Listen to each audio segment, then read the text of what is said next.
Welcome. Welcome in. Hello, Cub on the YouTube side. Today, we're going to take a quick preview at a big project that Disco's been working on. So for those who don't know, Disco, very prominent member of both the multiplayer and general Balatro community. Disco was the lord and savior of creating the Major League Balatro website, and he is currently cooking up just an absolute gorgeous redesign that is also going to integrate a lot with the increased production we do. However, Disco's been working on a passion project that I'm really excited about that tries to kind of centralize a lot of the competitive aspects of single player. So for those who speedrun, for those that are trying to get the highest win streak, the highest total score, things of that nature. And to do so, there's a lot of aspects that need to be had. I mean, you have to have, the website, the leaderboard. You have to have all that information. You have to pull all that information. But secondly, and I think more importantly, is Disco's been really focused on trying to get anti-cheat. So this program is like a two-step program. You have the actual desktop app that is A, anti-cheat, and B, pulling all the information and synchronizing your ID with the central leaderboard and website. There's also a mod that actually goes in Balatro to pull data. It's basically the same thing Disco, well, not the same thing because I'm sure there's more aspects, but it's very similar idea to what we have for our overlay, where you're just pulling all the data. And it's really, really cool. Memes are still on. Yes. I'm not showcasing it yet. I was about to say, why don't we take a look at the website,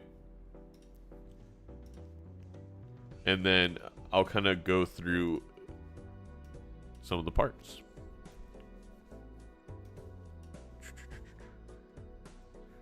Studio mode, recording. Okay, perfect. This might be zoomed in right now. Oh no, it's good. Alright, so here is the website. So we'll start here. First of all, you're going to have leaderboards. So you have things like the anti-8 speedrun, anti-8 high scores, endless high scores, win streaks. This is going to be where I am.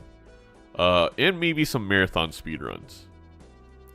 Then, I think something that Disco's toying around with once, this is fully released and maybe has seasons is like having seasonal specials just to keep things fresh and have something to do maybe at the start of each season. One may ask, I'm just getting ahead of myself a little bit here, if the Balatro multiplayer server is going to have, PvP speedruns, why would you need this? And I think PvP speedruns are very much a different thing still than just your normal anti-8 world records and such. So we go in here. There's no players yet for this leaderboard, but you can imagine is you can click into any leaderboard, see the win streak, see who has the records, and it's just going to be really nice to have, in my opinion, something to aim for. See Disco here. Nice. Now, 12 minutes. I don't know how long you're going to have first place, Disco. But this is my favorite aspect of this. View run. You can click on viewing the run, and you get a ton of information about the actual run itself. So you see the time, the deck, the best hand, money earned, money spent, shop rerolls. You can see the jokers they ended up with, the vouchers. You can see the final deck. You can see what boss blinds they had to play, what skips they got. You can see what the planet levels were for everything. And this is very exciting. So I tested this a little bit. I'm doing win streaks right now. If we open the statistics here, we can look at my run that I won. I got a AAA, which was very lucky. But here you get even more data because this is like your personal little code. So when you click on it from the desktop app, which is this, and you can also go here to submit runs and such. There's also a very cool OBS overlay, which I'll show you in a moment. you get a more detailed breakdown of the run, and you have all, especially for speedruns, this is going to be so sick. All the phases of all the timings is a really cool idea to actually analyze runs, and I think it's, you know, this is the kind of thing I think Balatro, the main game, is missing. Is just the ability to go in and get so much more detail of your past performances and just sit there. And I don't do it all the time with Slay the Spire, but I think Slay the Spires is a good example that's a little bit more in depth. I have sat there for 25 minutes in Slay the Spire and analyzed like a previous run and why it worked so well compared to a different run. I think the same for Balatro can happen now. So, with all that said, we can play a quick speed run.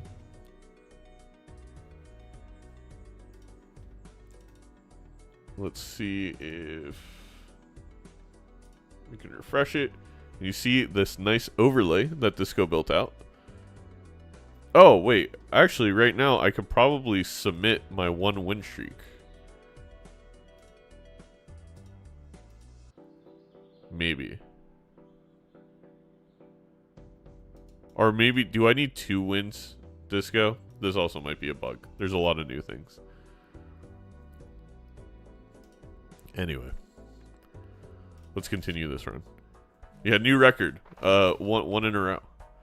Win streak submit automatically, but you need at least 2. Okay, that does make sense to make it a win streak. So let's get a second win in a row so we can see our name.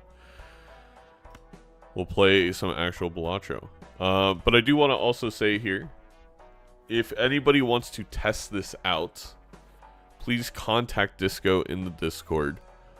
We need more testers. We need more feedback. I'm really excited for this, and I hope it really catches on. Huh. Okay. I don't know if the mod makes all these seeds really nice, but I've had very nice seeds so far. One other great thing is there's certain mods that if you have these mods installed, Rough Gem will automatically turn off. Handy and Joker Display are allowed though.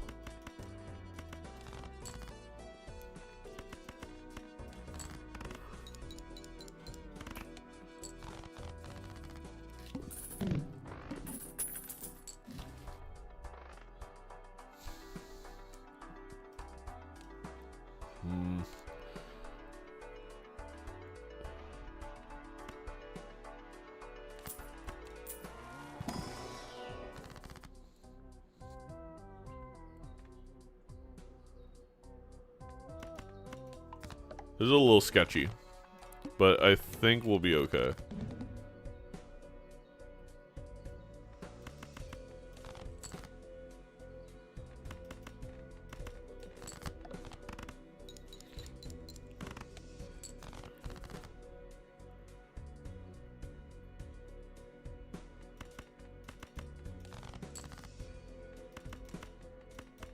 Please, please hit.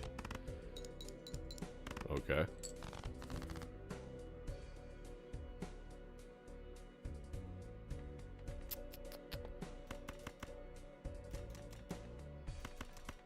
I may just die right here.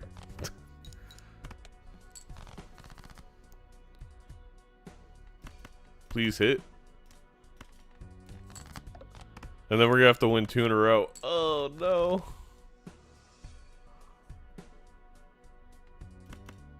Wow. That was a very embarrassing start to trying to show it off this mod. No mold.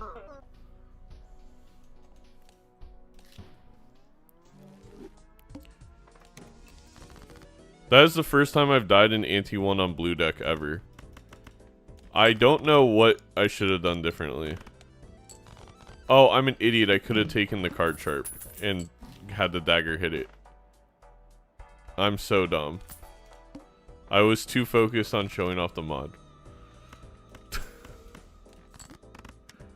Oh well, that's fine.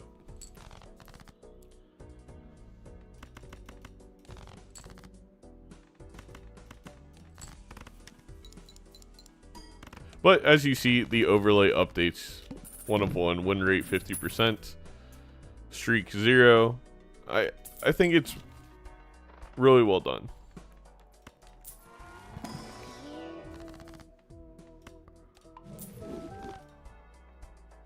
King 10 9 5.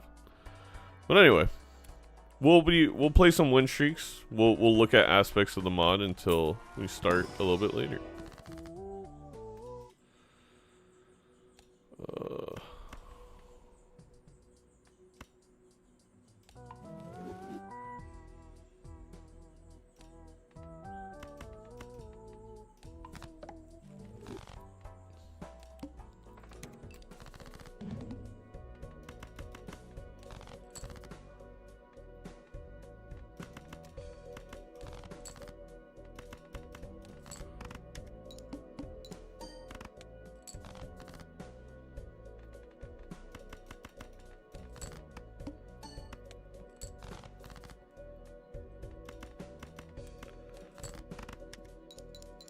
What's the thin mod even? Looks vanilla.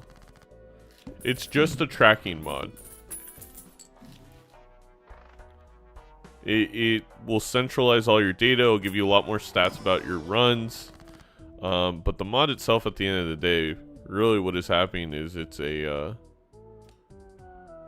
just tracking.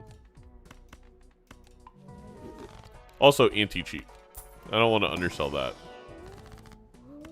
Wow, we've had a lot of deck thinning.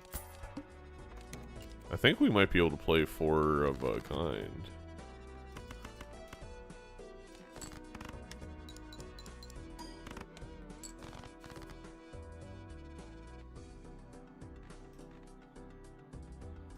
Nine, 7. I'd love an 8.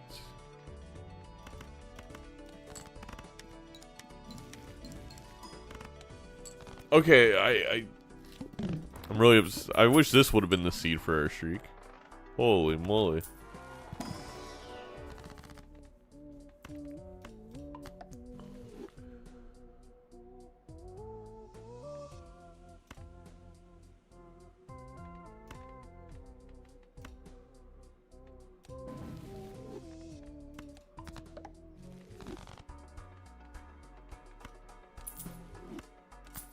See if we can get a blue seal maybe in here. Don't have a ton of 10s, but I will take a lucky one.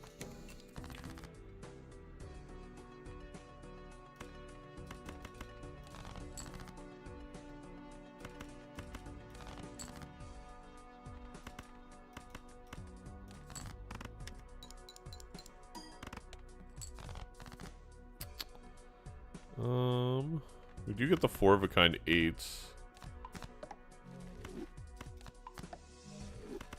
I think we're just gonna play them. In WSOB we have 2 semifinals. We have Toyn versus Star Toad, and then Torb versus Nightmare. And that'll be coming to you at the top of the hour.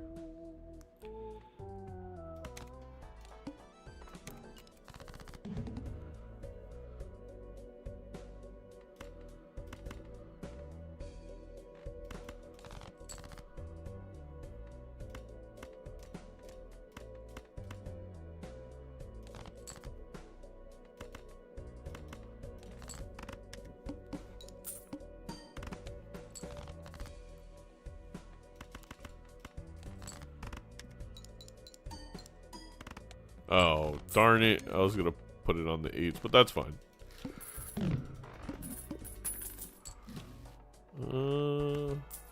Keeps giving me good things in the shop.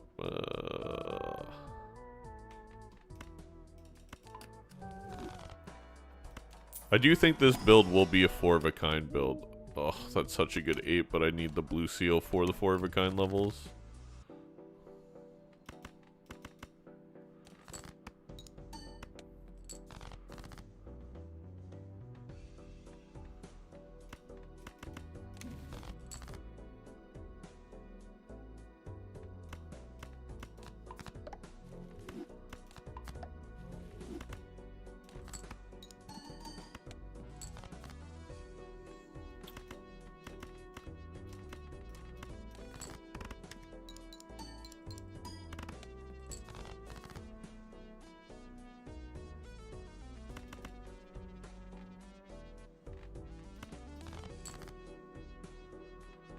Okay, we'll take a 2-pair level for now.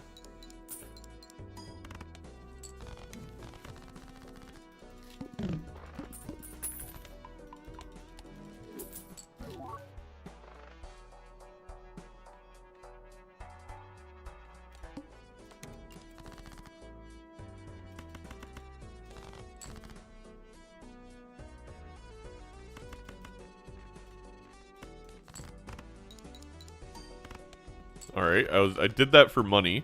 We didn't get any money.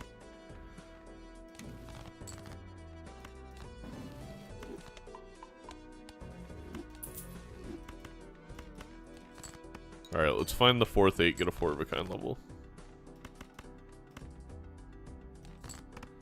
I don't care if the 10 breaks. Perfect.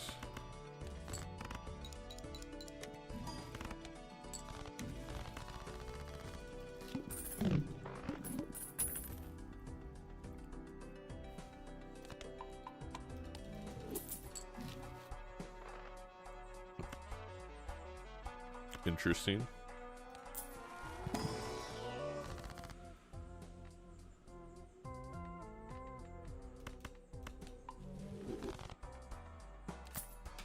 Put that in the 8 ball.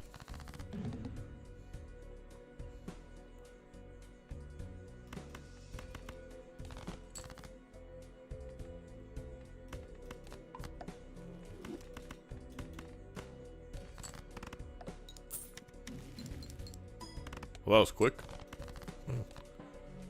Oh, all right. Let's do that.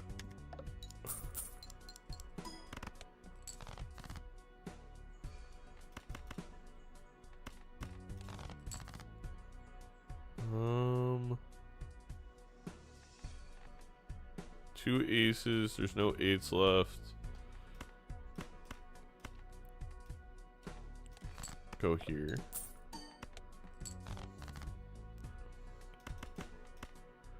Go here.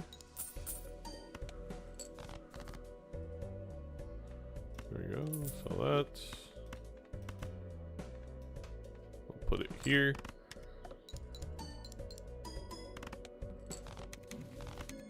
Beautiful.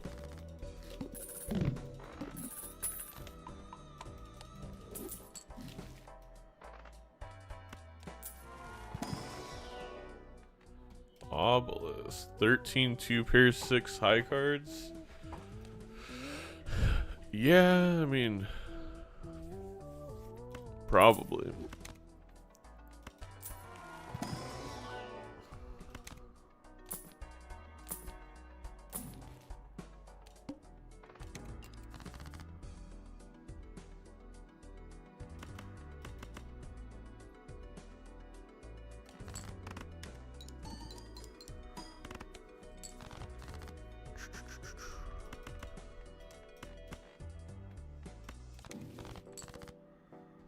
Definitely don't want that.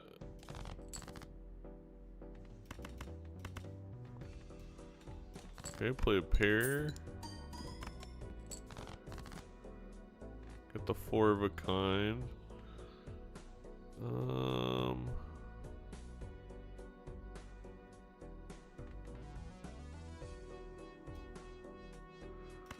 The one thing is,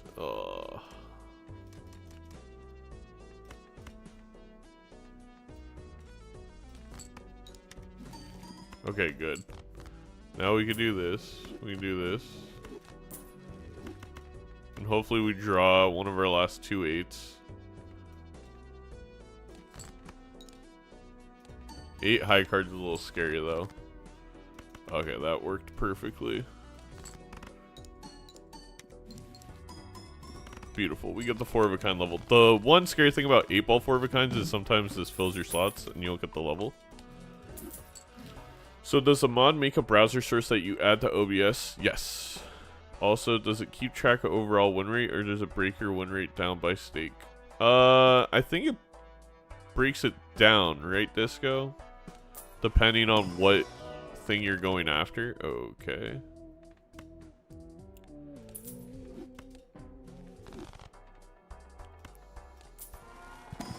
It's Chico.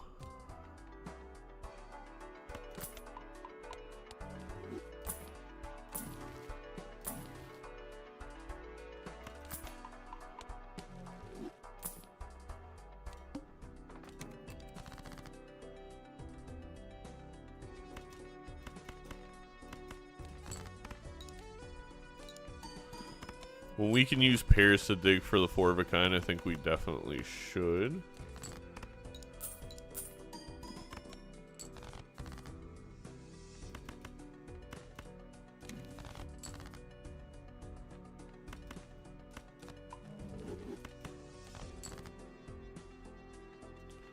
Play a 3 of a kind here. Uh-oh, that one. Alright, that's fine. Vampire Midas would have been autoing. Yeah, I guess. You're right.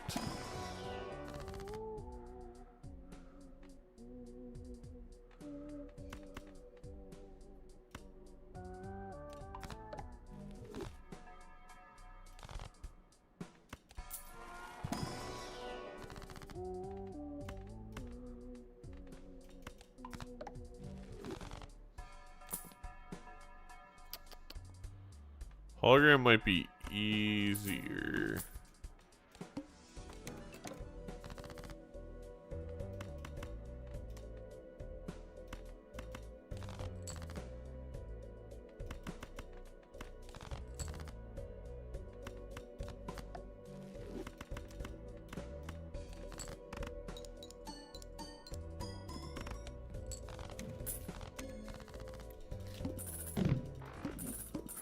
Once saw him sell an Eternal Blueprint? Yeah, I mean, Eternal Shimernal.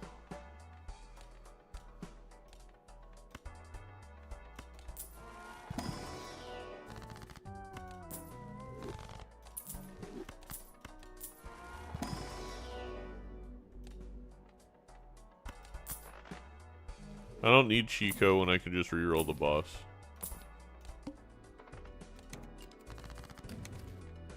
Beautiful.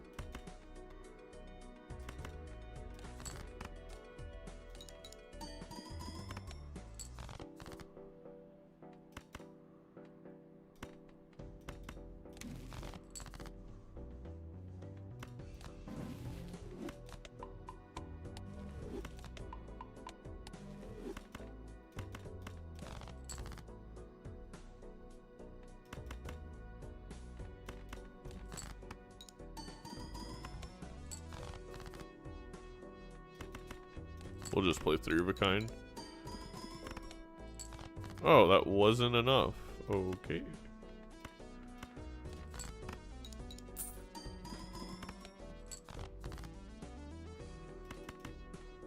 Another 3 of a kind?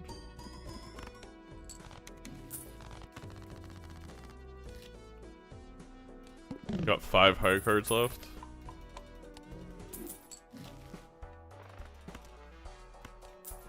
I feel like we're not doing a great job at drawing the 4 of a kind. That would help.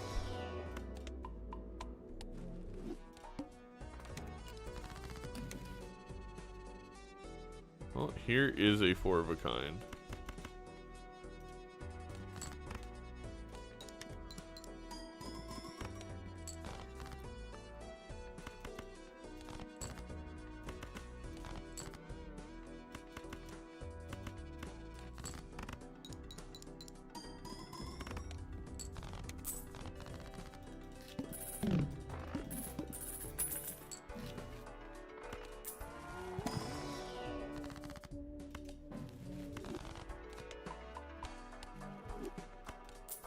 Give me seals. I'll take that. I'll take that.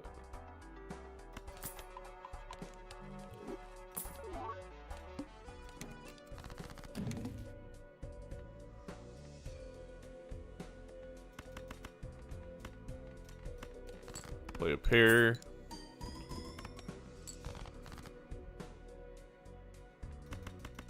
Play a full house. Ooh, money. Oh, we're out.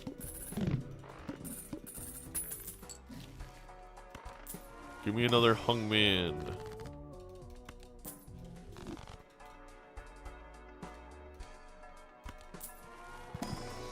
I also should have brought the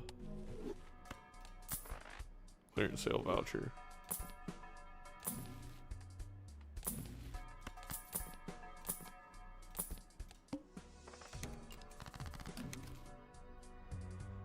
another 5.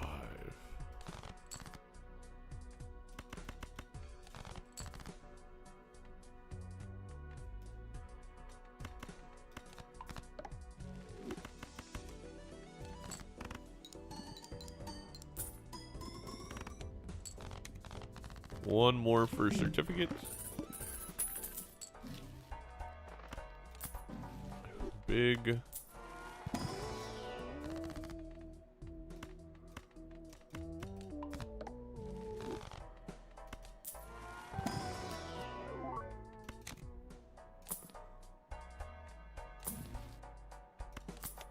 And another 3 of a kind level in case we miss. We can skip one.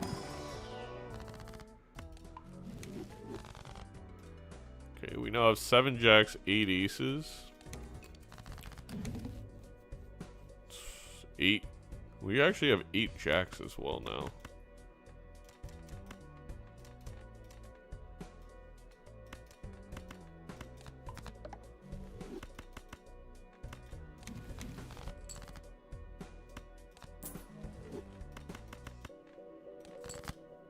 Played 8 pairs.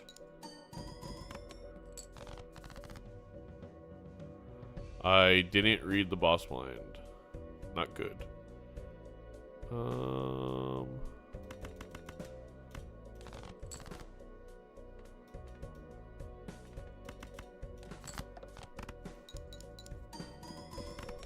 Okay.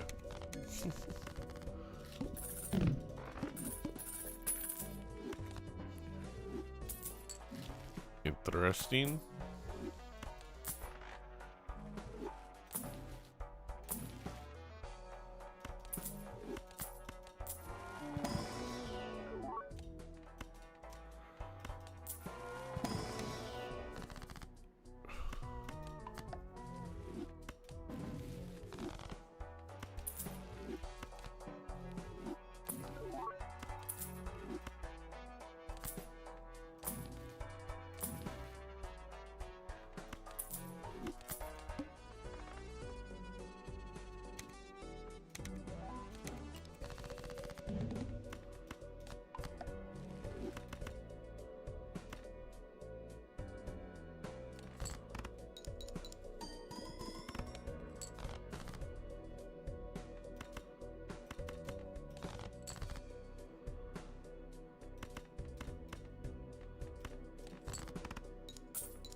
Alright, we'll get rid of 1 purple seal.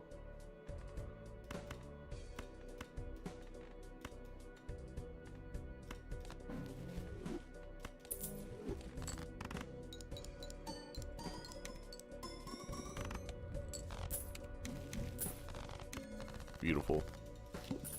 Alright, we're gonna have a 1 win streak again. Look at all these great tarots. Or vouchers. They're not tarots.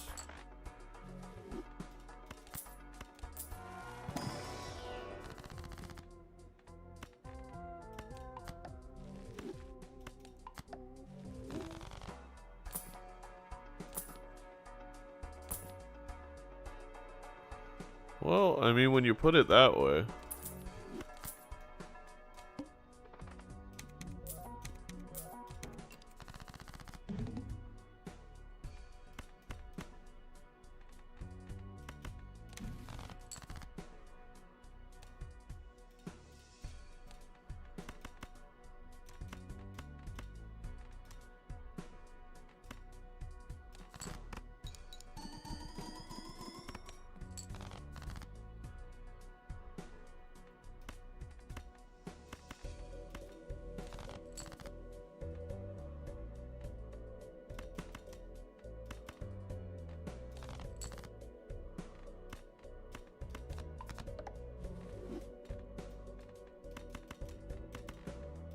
Whoop. Alright. GG.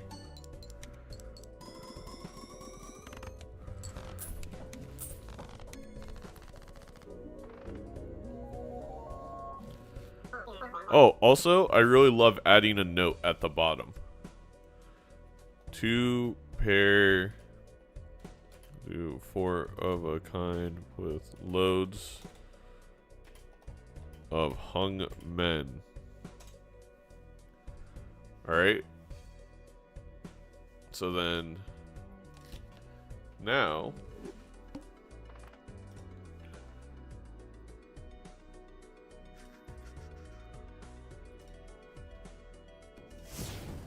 if we go back here, first of all, we can view our depressing loss. But you can also view our win. I have noticed, and I think Disco is working on this, you have to like play the blind of the next run for it to update. But like, sorry, 1 second. Let me play this blind really quick. I know you can't see.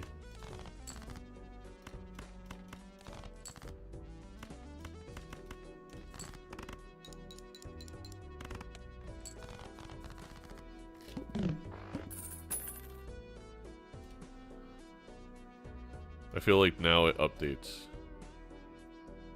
It may just take a second. Regardless, you can view everything.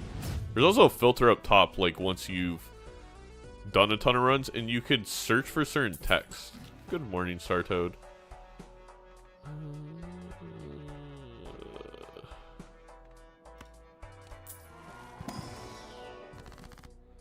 Disgusting. Lots of 2s. Disgusting.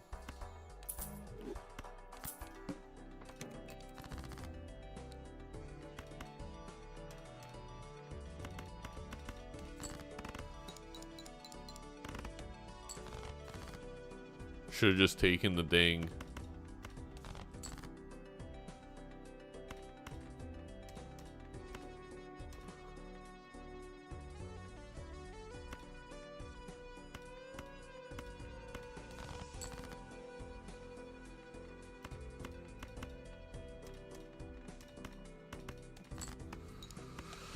The riffraff. Those are good riffraff.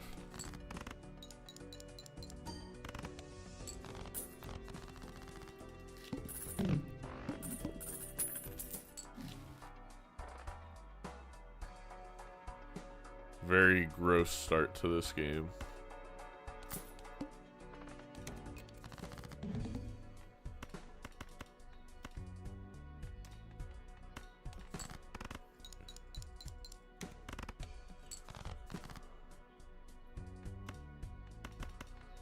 Seven or a 2.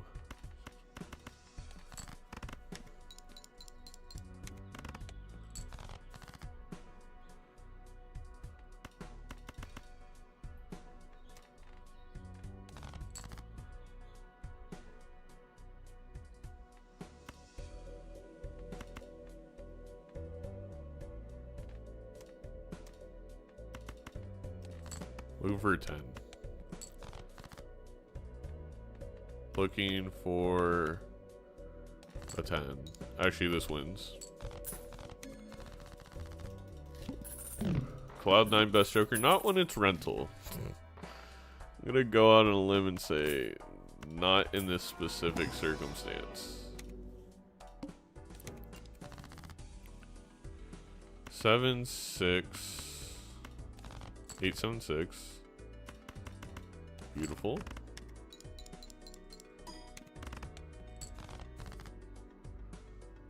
2, 4. We need a 3.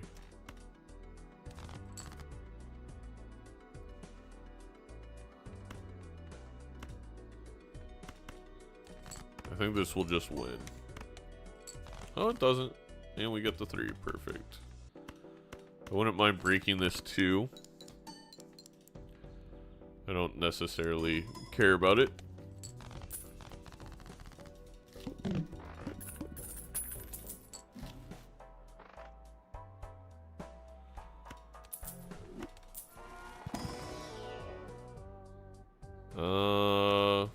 I think you gotta take rocket here. And you gotta trust that this is enough. 765.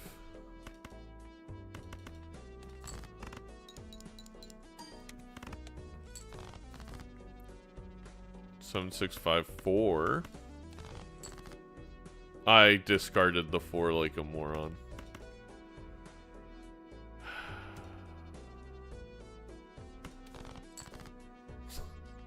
It's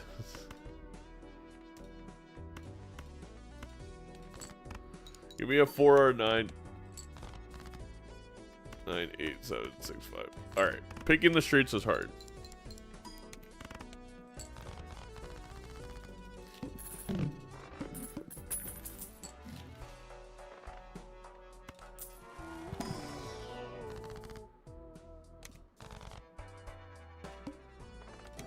Ooh, only one hand type. We need a 5 for it to be straights.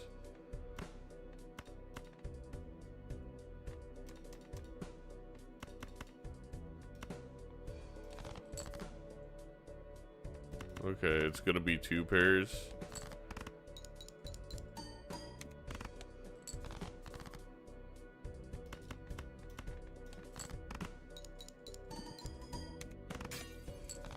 Awesome.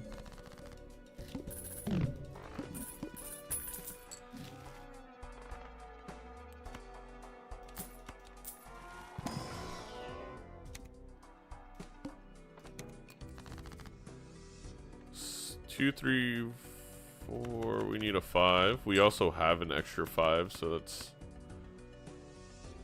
definitely one we don't mind looking for. Ace 2, 3, 4, 5.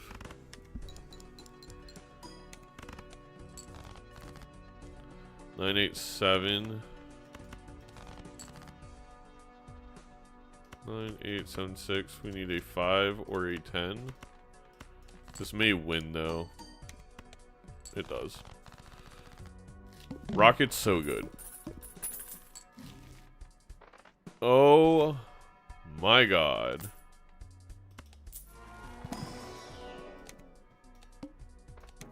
I am happy. 7, 5, 4, 3, 2. I mean, this is just straight up palooza.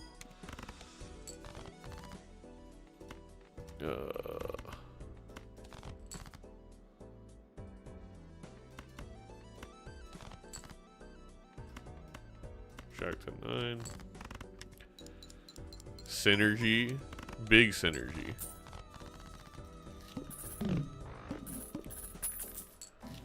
Very big synergy.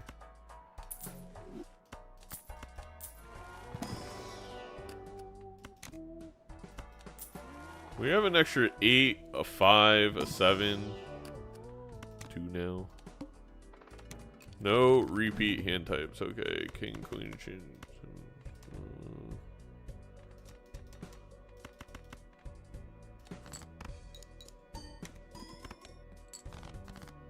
Ace, king, queen, jack 10. Play straight, get a straight level. Praying for 4 fingers. I don't think we need 4 fingers.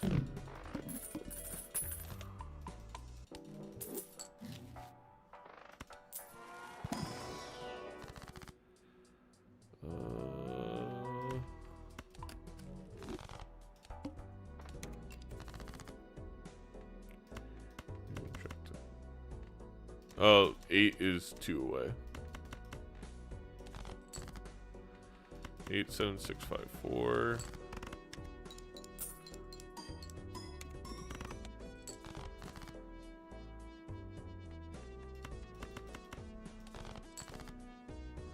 And 9, 7, okay. I misclicked. I was scared for a second.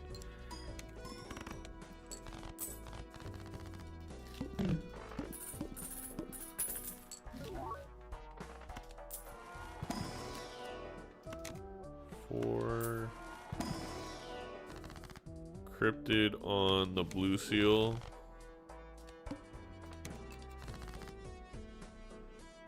Ten, 8, 6, 4, 2. That's a crazy straight. An even Steven straight. which is the best Joker that cares about rank. Best common Joker that cares about rank, in my opinion. Oh.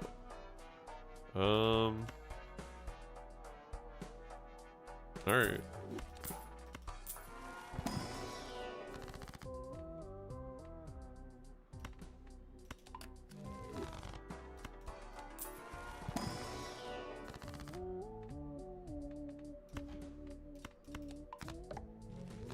Yeah, definitely. Yeah. We're all in agreement.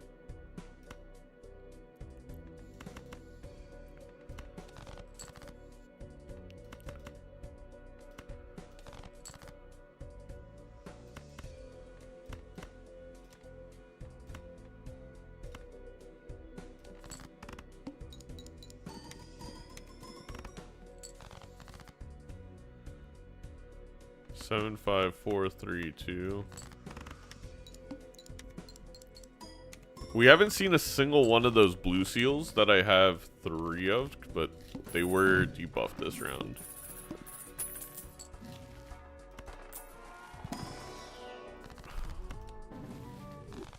That's good. We start getting rid of face cards. And there's a straight level.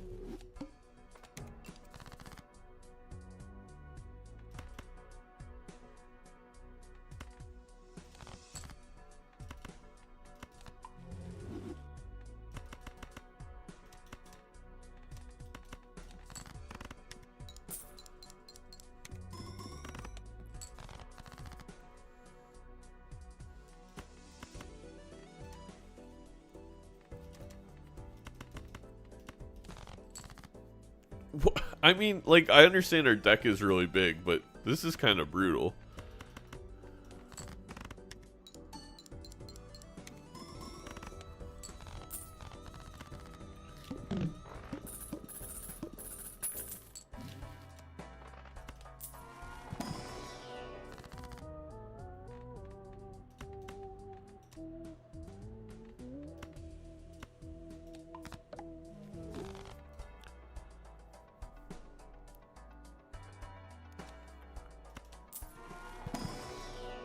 Well, there you go. You just get them in the packs.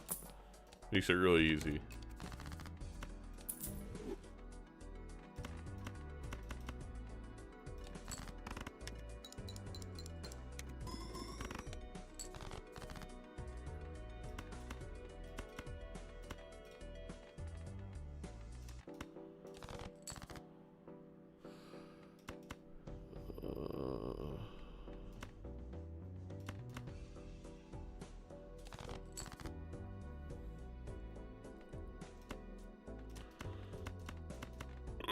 Okay, get rid of the 5,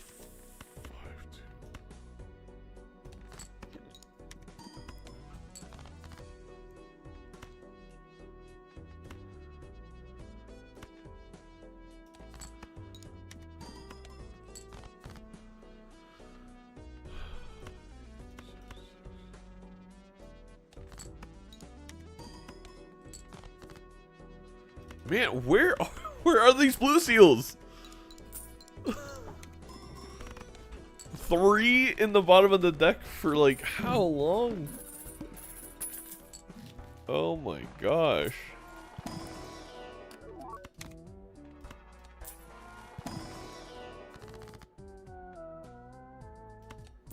They only show up in these packs. Oh, the hook's kind of annoying. 9.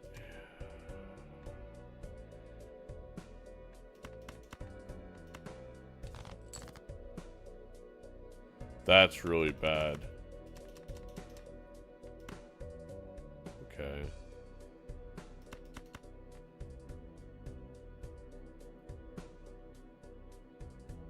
Oh, wait. That's not straight. It is straight.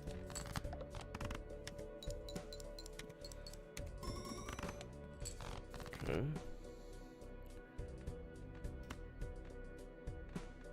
This is the straight. Yeah, okay, perfect. Jack 10, 9, 8, 7.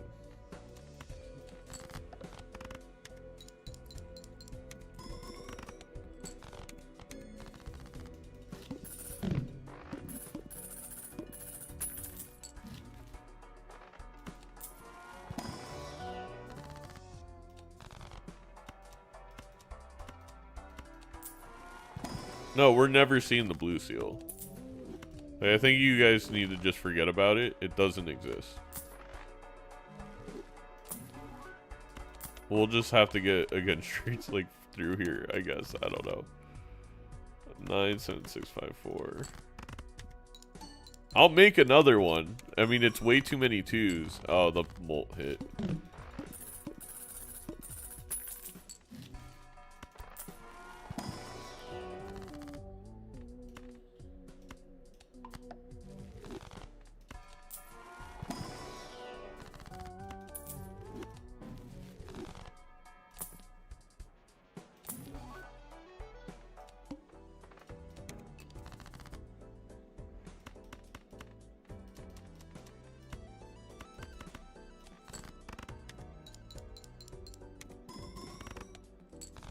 D8.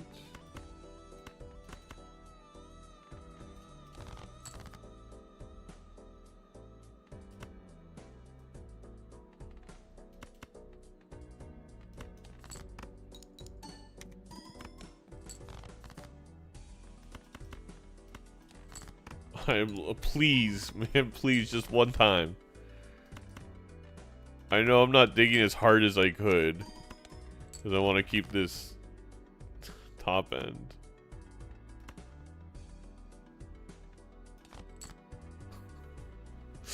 Ah!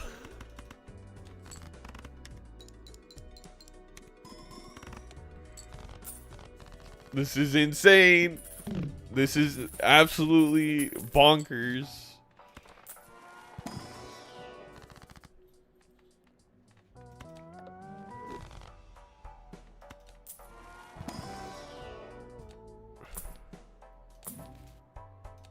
What am I rolling for? I can't even use anything.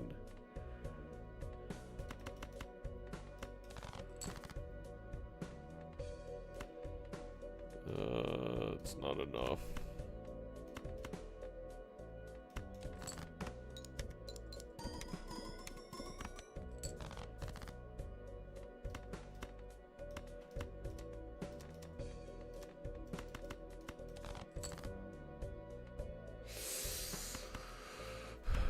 Oh, this isn't looking fantastic. I just need a 5 or a 6. There you go. Ace, 2, 3, 4, 5. I mean, this should win. Yeah, it's definitely gonna win now.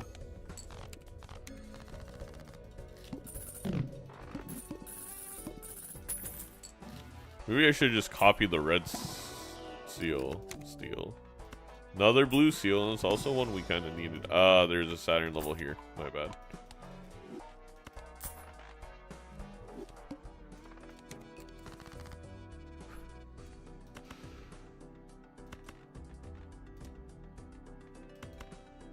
We will find it.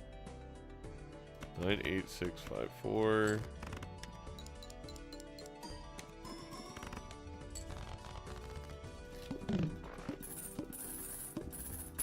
We now have 4 blue seals in the deck, by the way. We now have 5 blue seals in the deck.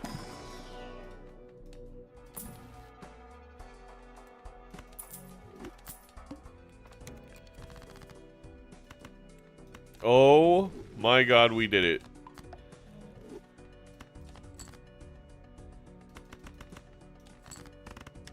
It's a Christmas miracle. Queen, 7, 6.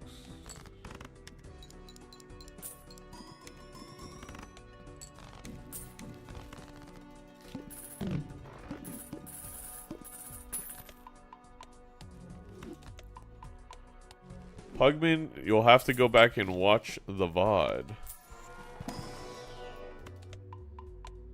Yeah, this is a blue seal nerf. It's just they never show up when Zeno's playing.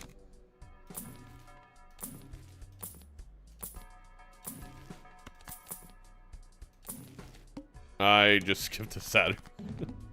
876. 98764.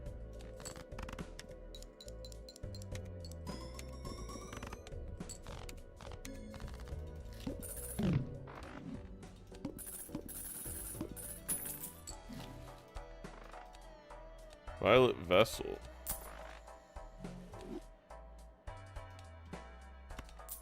Interesting.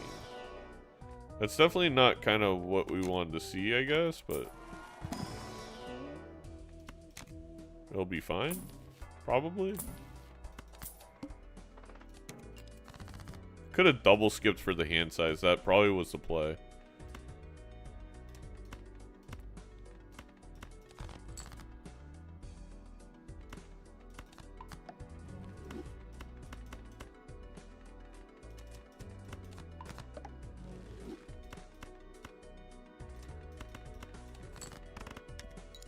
We've seen one justice this whole seed, Pugman.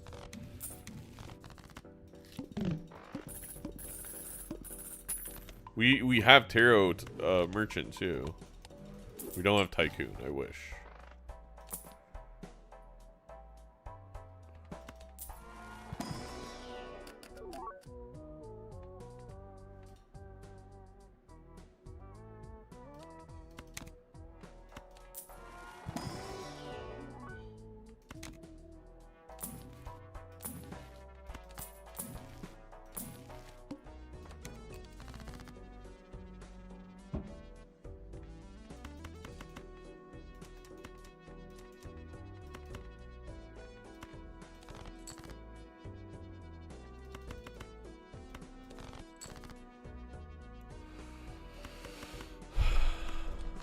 This is a little not great. 6, 5, 4,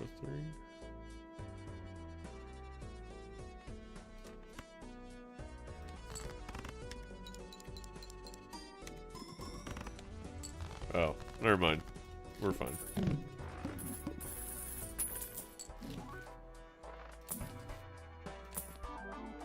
That is pretty cool.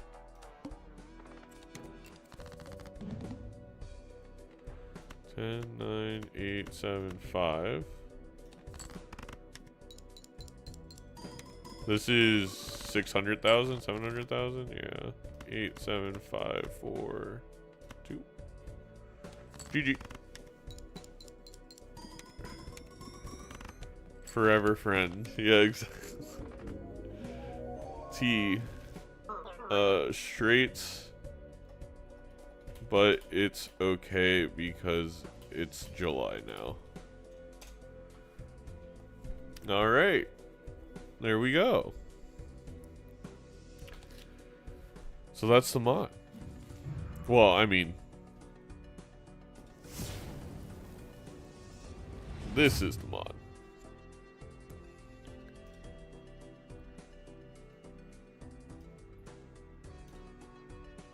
So now if we refresh, we can view that last one. I love the design with the little 2x and 3x disco, by the way. You did a fantastic job of being able, of the UI. Well, yeah, Pugman, you're gonna have to check it out. Joker's my favorite Joker. Well, it's better than On Todd. I'll tell you that.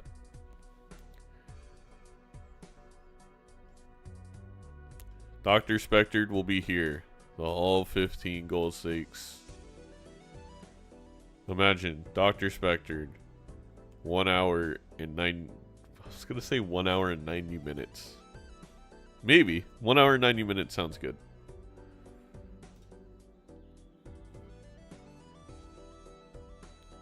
But yeah, it was pretty. I mean, it was very quick to set up, and the overlay is very seamless.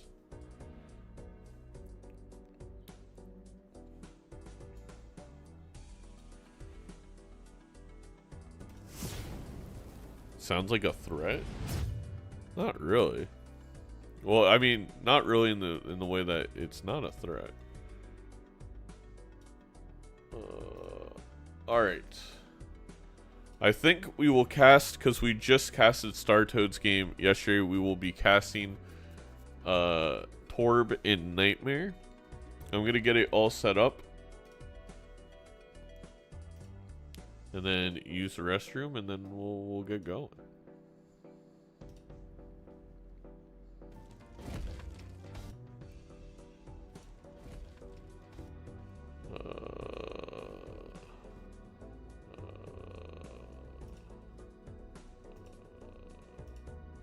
I'm trying to. Well, I can't knock on my own on the Major League Balatro one.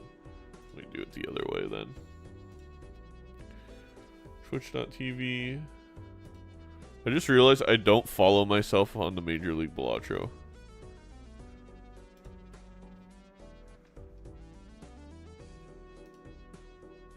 Accept. Share chat. Start sharing chat.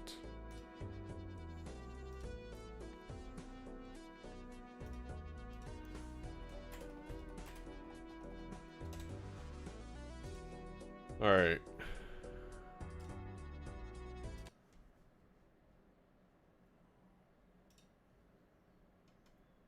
Enjoy some Don Palombi. I will be right back.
Welcome in, everybody.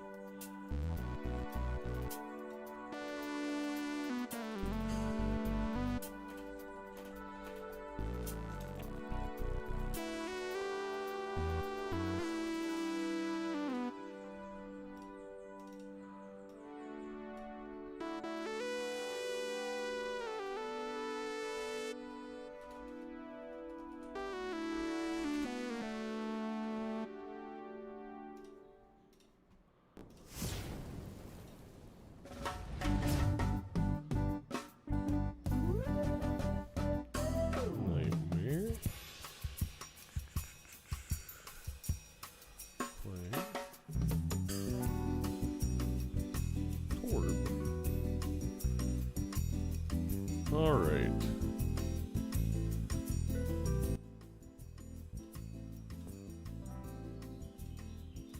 Semi-finals. We will have Nightmare taking on Torb. Here we go. This is your Purple Stake semi-final. We also have another semi-final. We have Startoad versus Twain. You can check that out on Startoad and Twain's streams. But here we have Nightmare and Torb. Nightmare was actually the first game we casted yesterday. Nightmare actually lost, but unfortunately Mantaco accidentally opened up my stream while playing, so they're very honest about it.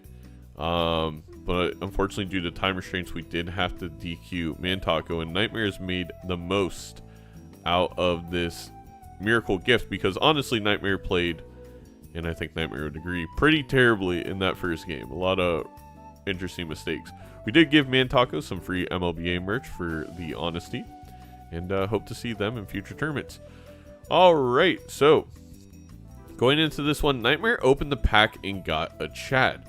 Torb didn't, and I think Torb is going to be rather rewarded for not opening up the pack right away and then finding the Seltzer in the Chad here. There's also a note here that you could grab both, and if you made them both last, very easily secure that first PvP, but we are just going to look at the Chad. So Nightmare behind basically a smiley face due to the way they approached that first shop. Sorry, my voice started giving out out of nowhere.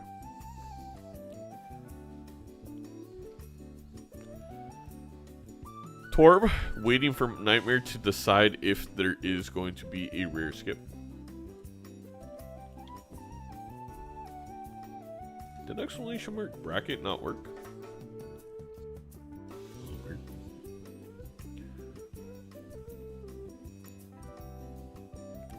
Nightmare did grab the 4 fingers, which is going to make a straight flush a lot more straight flush. It's going to make a flush house. I could make a straight flush also more manageable in the PvP. Torb gave up on waiting for Nightmare and just played the blind. I think, especially with the new order changes, that definitely makes sense. There is a card sharp here, and there's another Seltzer, and that's going to pair very well with this business card that Torb just opened up. Did pass on the card sharp, I believe, or hasn't seen it yet.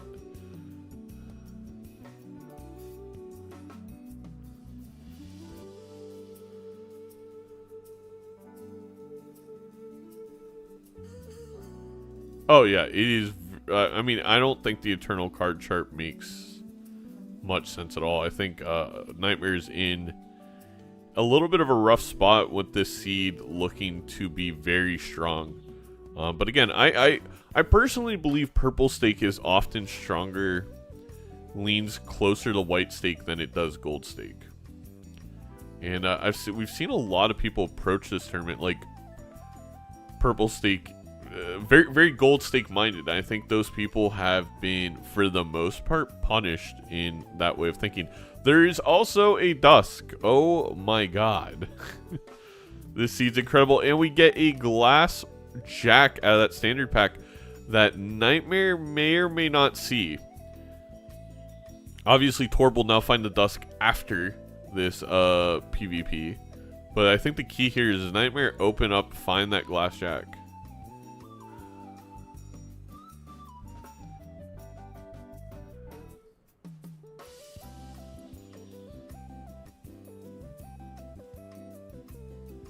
I wonder what Nightmare's thinking about. Maybe like you get a Hermit out of the Arcana pack and you get plus like $4. Gets the business card out of the Judgment, is not going to open up that standard pack, and I think Nightmare could take this with the card sharp. But there's a lot of base molt happening over for Torb that I just think is going to make it not matter.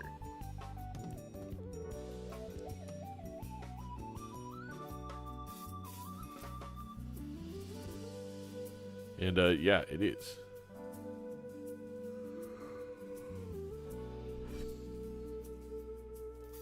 I think Smiley is a card that I grab and don't check the pack with the order on.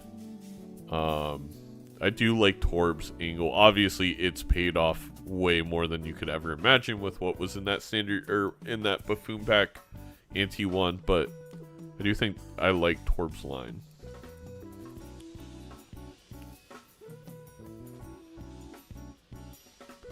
And there is the Dusk. And there's a free cola. Everything is going right for Torb right now.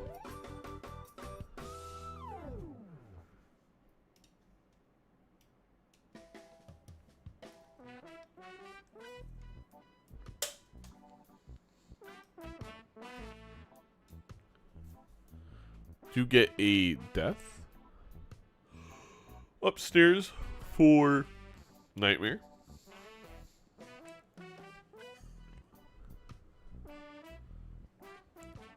That death is going to be used on the Glass Jack, I'm sure, for Torb.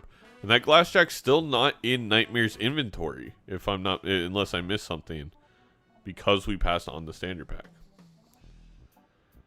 Reminder, this is the World Series of Balatro. This is not Major League Balatro. Major League Balatro will be coming to you in August. You can check out the trailer now for Major League Balatro Season 4. We announced some really massive creators that I'm not going to spoil it for you if you haven't seen it yet. But go check that out. Go check out the new merch and get ready for Major League Balatro. But for now, World Series of Balatro, these players playing for the Purple Stake WSOB ring. I actually am really happy with how the rings came out. The Real Story just got theirs and sent me a photo and is really happy with it, and I am as well. I was pleasantly surprised that it does look a lot better than the preview like I was expecting. Worked with this company before, and I'm happy. A Midas Mask. This is the classic golden ticket in this version of multiplayer, so this Midas Mask is going to be extraordinarily powerful. And we get the Polychrome Jack. Ah! If only we had the glass one for the Polychrome. Wow. Wow.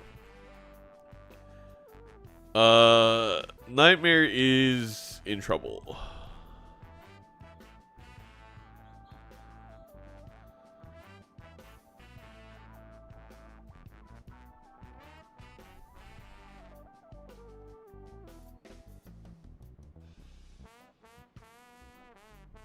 There's a Polychrome Faceless for Nightmare. That's the second Faceless that Nightmare's seen.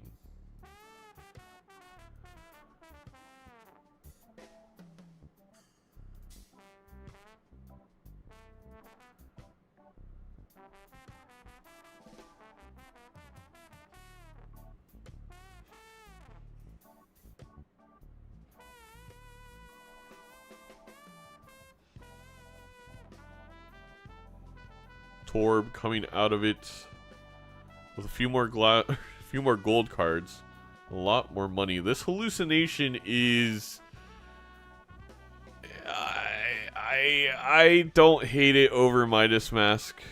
This is the third seltzer of the game and the second hallucination. What a seed. What a weird seed.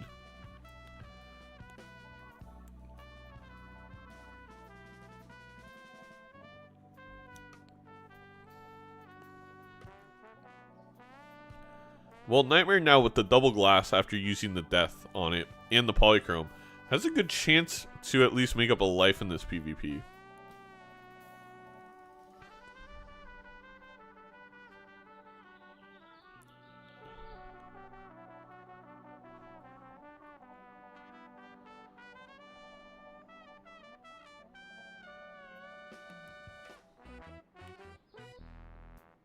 Six, 7? What happened? Where was there a 6, 7? LaCroix MLBA sponsor where we change Seltzer Joker to LaCroix. Or Polar, which I reached out to them and then they never came back. So I'm never going to talk about them again being my favorite seltzer.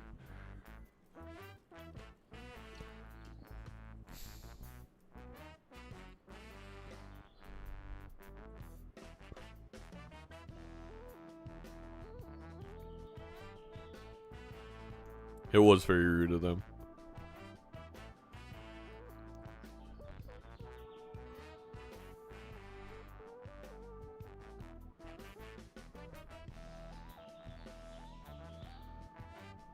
Hey, there's Smiley Face, chat.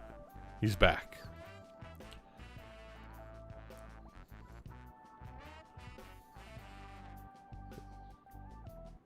What if we ban Seltzer from PvP rounds so you don't get punished for being ahead in shop? Doc is just...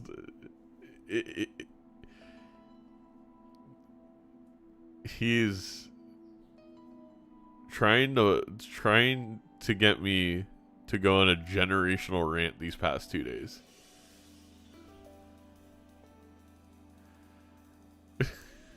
Either that or Doc finally actually read through all the things that multiplayer's been doing and feels the same way as me.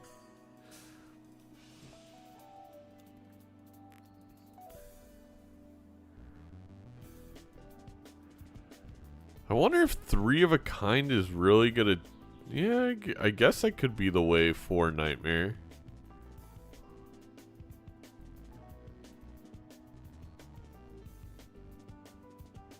Ooh, yeah.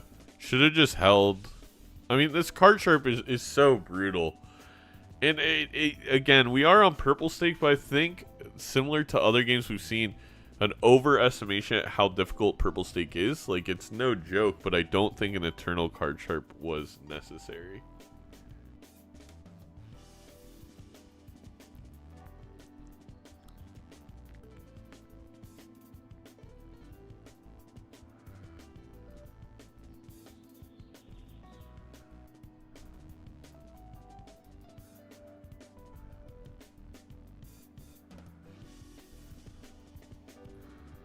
So Nightmare is going to beat this.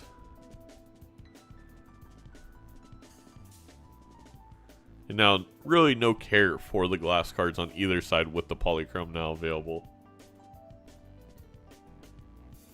We'll be tied up at 3 lives apiece.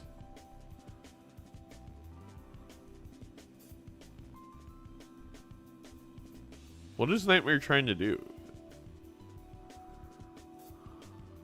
He could always put the Chariot down if he wants to win without playing both glass cards. Or you can play both glass cards. Also Dusk, yeah. It just feels a little weird. I guess they didn't want to play down Dusk. But if you don't want to play down Dusk, then put the Chariot down. I don't... There's so many solutions here. You were going to put the Chariot down anyway. Alright. It's fine. It's fine. I'm not upset.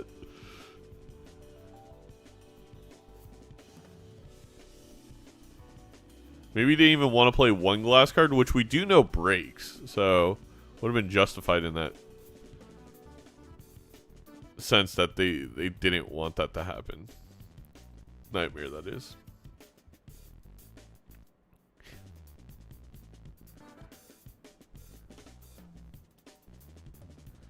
Making a couple extra jacks with that strength there. We also find a Another death. I do believe Torb is a few rolls ahead in this shop due to the business card printing a good amount of money. We also have a couple luckies. Most likely Torb, you're going to see also strength these 10s into jacks just to have a few more in the chamber. If anything else, just really good to have for the business card. We're also going to see a gold card on that queen. Torb keeping the moon card seemingly is going to want to turn the polychrome or other jacks into clubs and go for that flush 5 angle.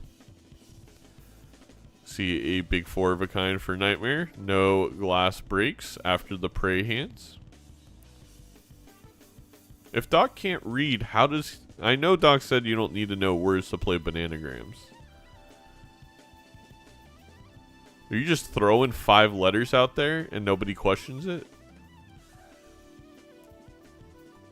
He's getting trolled, but I mean, both these players cannot draw the polychrome jack to save their lives. Luckily, we'll at least get to use this moon card. Pattern recognition. That's so funny.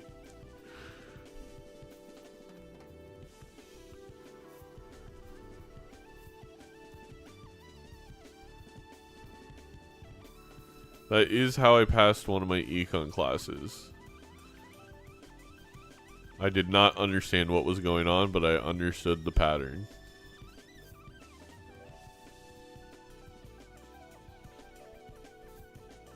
And goodbye. Both the glasses have broke. We're just getting to Midas Mask. That is pretty brutal for Nightmare. Although, again, the queue is so absolutely broken, I feel like, with the order now that doesn't fully, like, showcase where they are in the shop.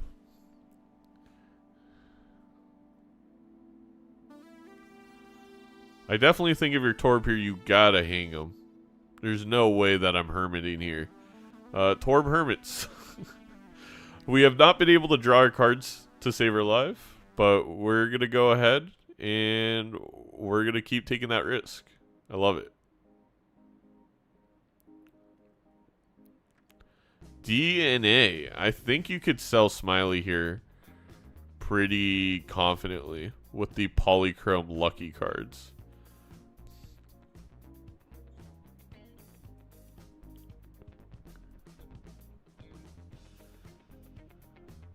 That business card's making you too much money. Dusk is score. Driver's license is a beautiful 3x to win this PvP. Never mind. Well, we're farther away from PvP than I thought, so maybe that makes sense. And there you go. There is the lucky jack. I definitely would have deathed it first in case it hits a bunch of... Oh, wait. I'm an idiot. Not even close. Not even close. Not even close to winning. I forgot it's not a glass polychrome.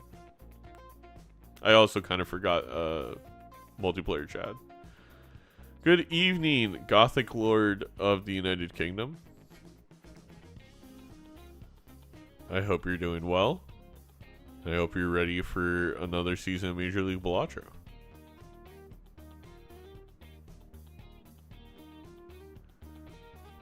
That is a lot of money that Torb is making.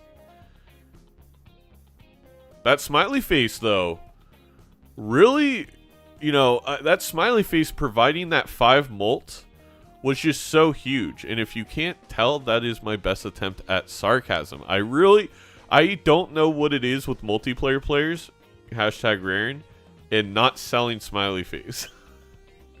We sold the 3x driver's license over smiley face. It is very... Gothic, I visited my wife's family in Cyprus. We had a stop in London Heathrow. We had a 6-hour layover for the flight there. I wanted to die. I don't think they have AC in that airport. It was like 95 Fahrenheit. I don't know what that is. Like 28 Celsius? 29 Celsius? 30? Celsius? Alright. My most American take is Celsius is terrible for weather. Because there's such a big difference between like 71 and 74. Or 71 and 69. But there's no difference in Celsius. There's 100 Fahrenheit in the cabin. That, Doc, I would cry. Luckily, mine took off at night. Like, if we were taking off in the middle of the day, it would have been the same thing. Oh, no ads. I can't argue temp formats.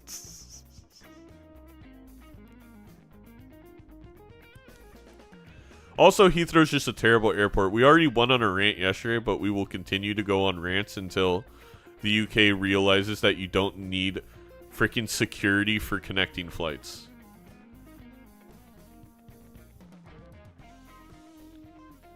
If London Heathrow truly believes that I can somehow develop a bomb on a plane, then take that bomb to a connecting flight in your airport. I feel like you deserve it at that point if you're able to... Never mind, maybe that was a little far. Anyway. Torb, gonna take this one with ease with the 5 polychrome. Still, the smiley face doing absolutely nothing.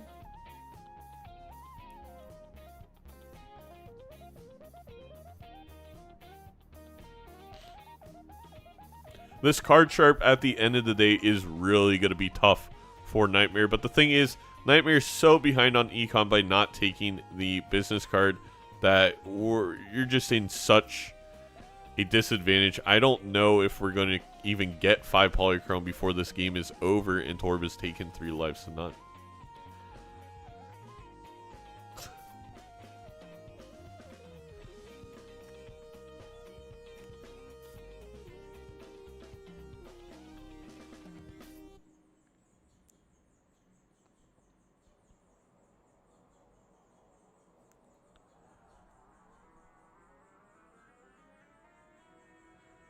We did just skip rebate for Smiley. The thing is, you all don't understand. Smiley face, it's more than just 5 mult per scoring on the face card. It's the uplifting mood that it brings you. You can always stare at Smiley face to like lock in and refocus on your gameplay.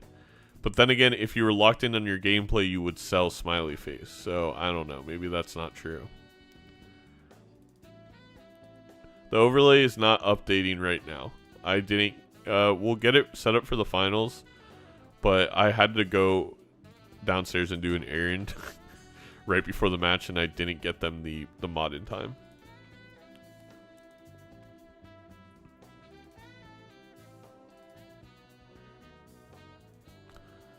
We'll probably pass golden ticket. Because, you know, smiley face is so important. What is happening, chat? Why? What is smiley face? We passed on mime. What? This has to be a meme at this point. And the thing is, Torb is still gonna win.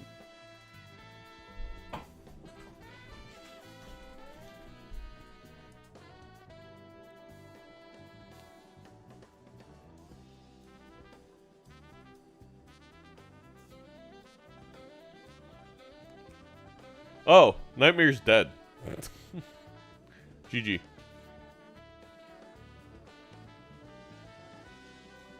Nightmare's gonna die by clicking the calculate button so many times that they lose.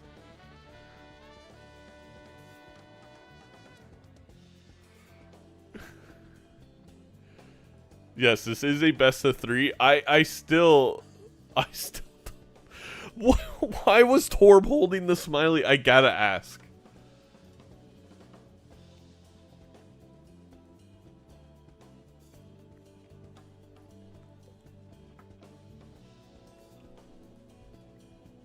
I'll ask after the game.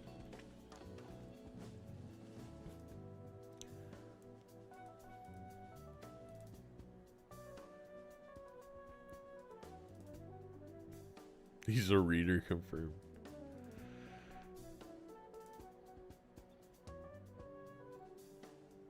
I guess that's true, Thomas.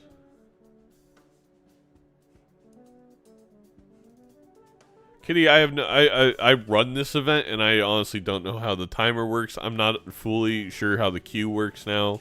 They've done so many updates.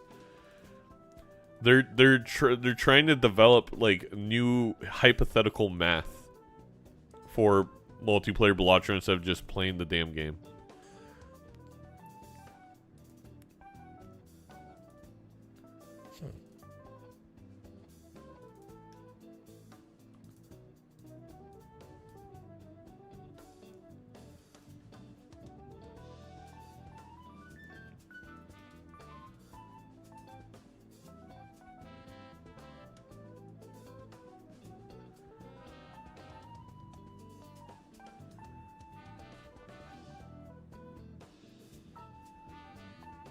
To be fair, the timer stuff is actually what we asked for.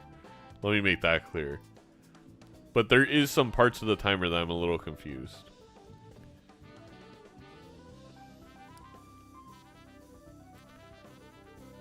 Yeah, Thomas, they are. They are absolutely changeable.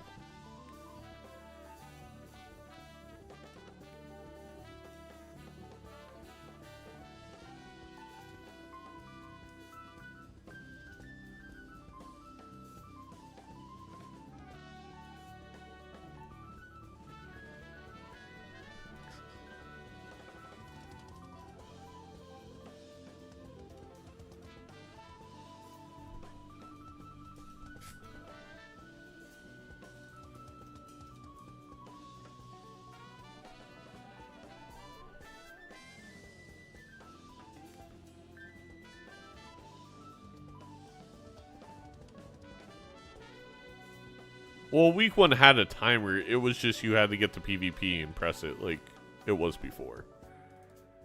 Which, wasn't ideal. When 2 people were stalling for the entirety of the finals.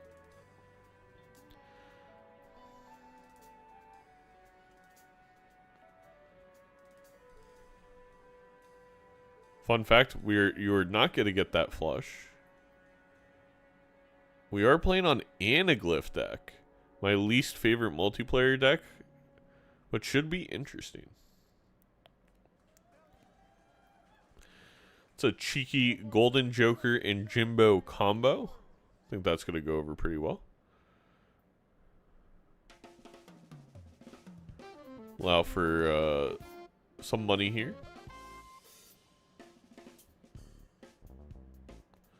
Faceless and a death and a couple of jumbo standards. We are going to pass on the jumbo standards. I think that's understandable. Jimbo only sells for 1. If Jimbo sold for 2, I could see possibly doing it, but it is risky. And this Jimbo is helping out a lot by allowing us to greed for the faceless value.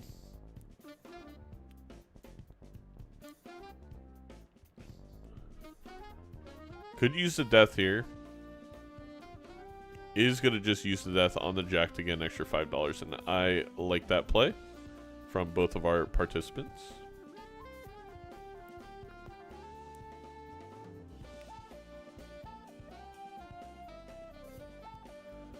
Both players going to buy Crazy Joker, take the overstock, and then look at this very pretty ramen.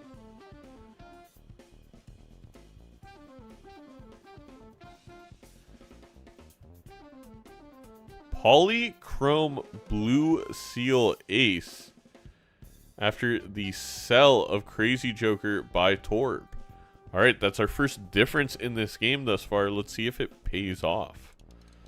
I mean, turning that ace into a 2 and then finding a hack could absolutely be a path forward.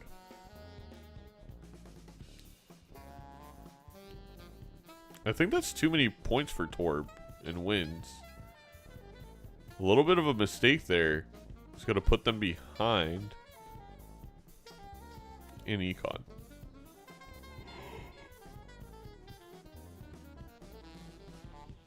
Making more face cards to make sure they can get the faceless value. I thought maybe we could see a gold or chariot. There's also a red seal stone card, so both players are going to have to... Well, right now, Torb is going to have to work to unlock that.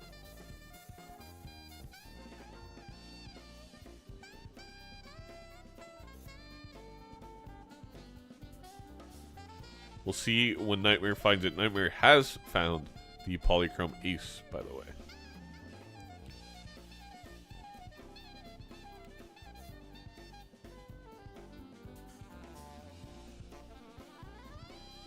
Wait, when did Torb lose a life?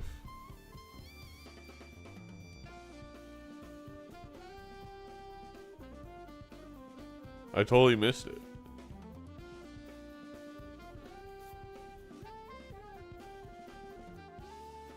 The boss? Really? With Jimbo?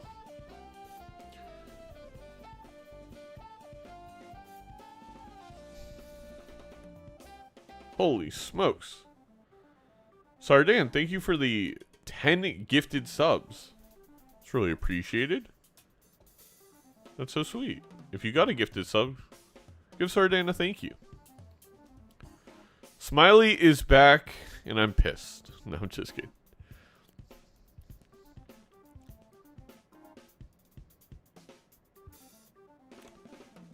Yen, thank you for the raid. Welcome on in. I hope if you're playing ranked multiplayer, went well.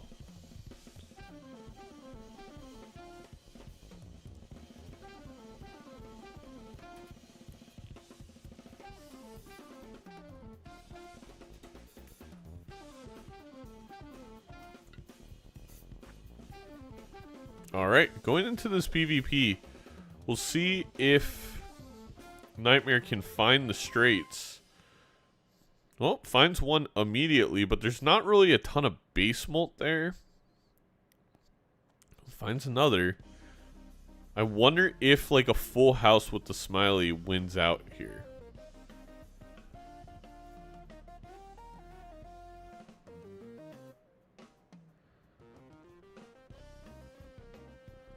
Well, it looks like it might just be a straight.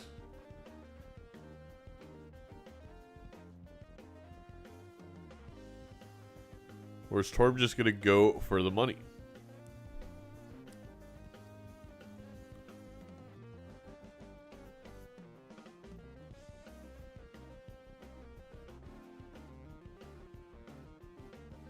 Two and one, but really 1-1 since last game opponent DC'd quickly. Oh. Well, you know, 2-1's not terrible.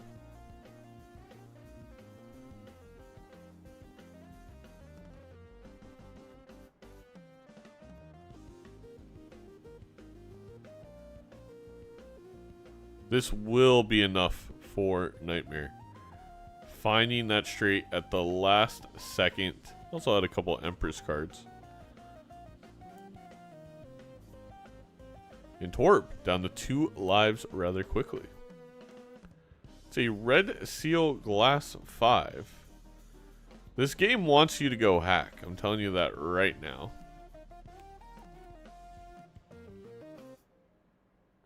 We have the Polychrome Ace, which could be a 2, a red seal glass 5. Who knows what this stone card is?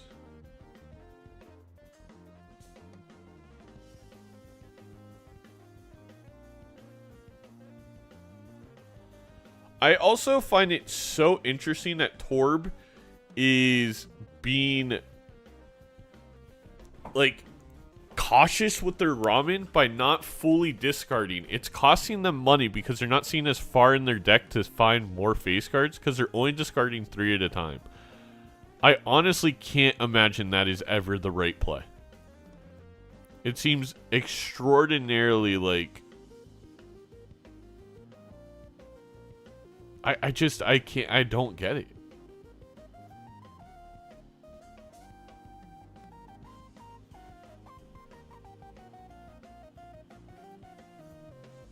Well, maybe it works out. I mean, at the end of the day, you look at Nightmare and you look at Torb. It's not even that different. The ramen, despite Nightmare doing the full discards.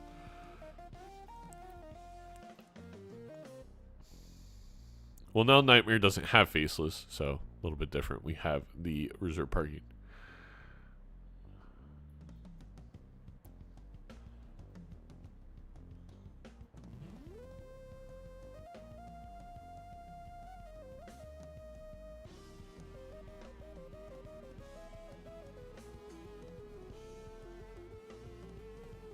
Is that enough? It's a lot less chips than the aces. It is barely enough for Torb. We almost had a disaster there with another life loss.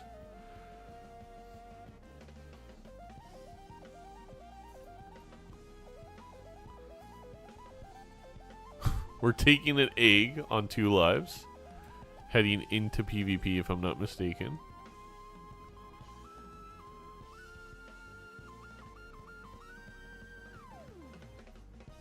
We do have egg swash.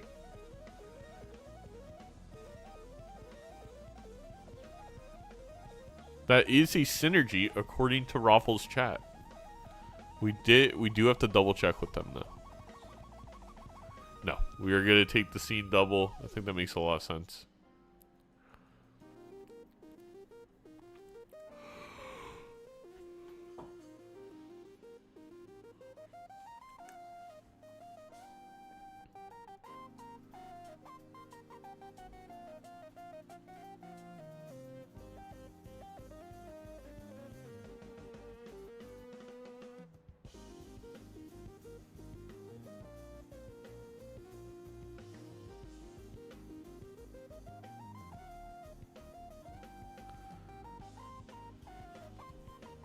Nightmare here looking for the straight.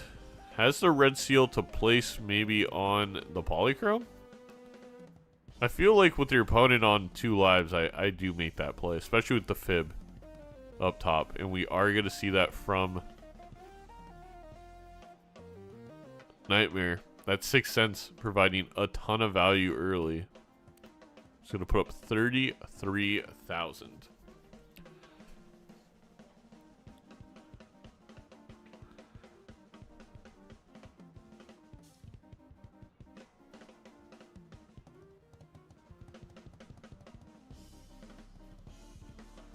Don't believe Torb can take this one.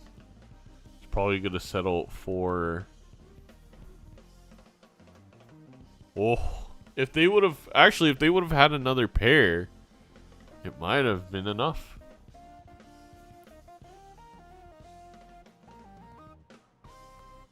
Wow.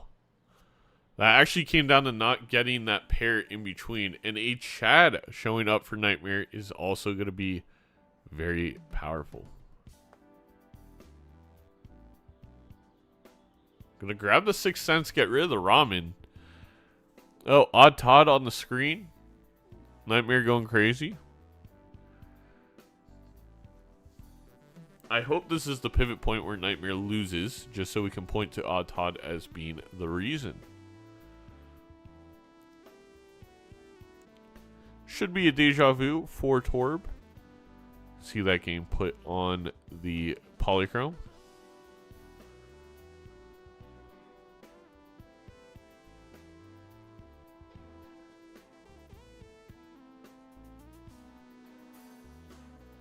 Actually gonna see it placed on the gold king, which I actually don't hate. I think that makes quite a bit of sense. It's on a face card.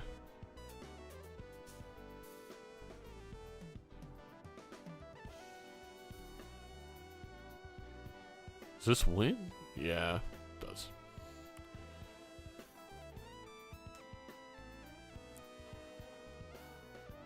And there is the Chad.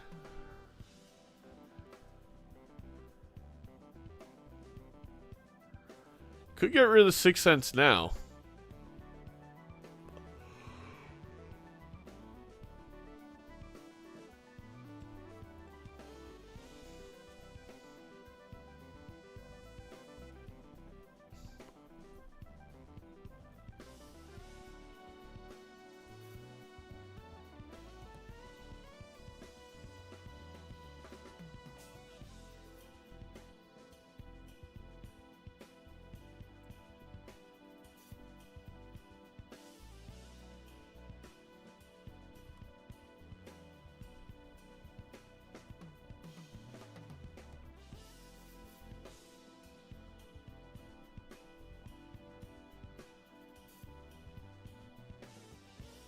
Torb let Shadow let Rare and Shadow play. Yeah, it's an obsession.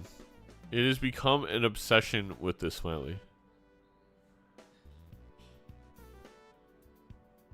There is the photo. So having the red seal on the king pays off for Torb. And is this the start of the comeback? What an insane pull here. I think one of the very few jokers that Torb could see that would favor them and put them in a very good position. We also get a moon card to go along with it. I actually think it is a maybe a golden joker sell here. I have to say, you do need the points with Smiley right now. 57 card deck though. Can we find the red seal jack or the red seal king?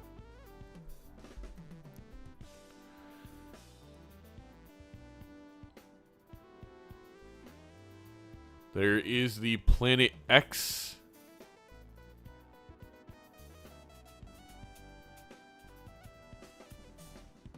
Let's see what happens. We do have the massive hand size for Nightmare finding that bean.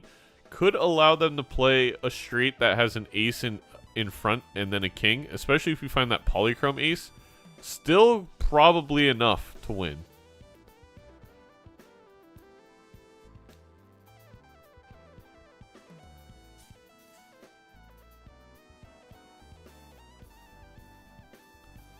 I think Torb has a very specific line they need to play.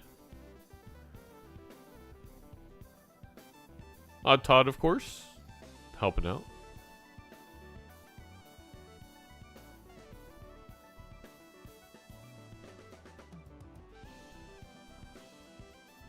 It's all going to come down to finding now the King Red Seal. Maybe. And we. Oh, he hits it. Torb hits it. Oh, I think it's the one outer. The red seal ace for. Oh wait, you don't get seen double value with that. Oh, that's really unfortunate. You could death the ace.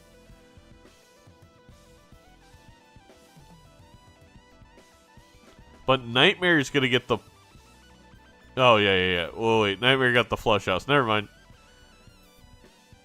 It's a win for Nightmare. That Fibonacci is going to go crazy. The Odd Todd goes crazy, and the Odd Todd is going to win it.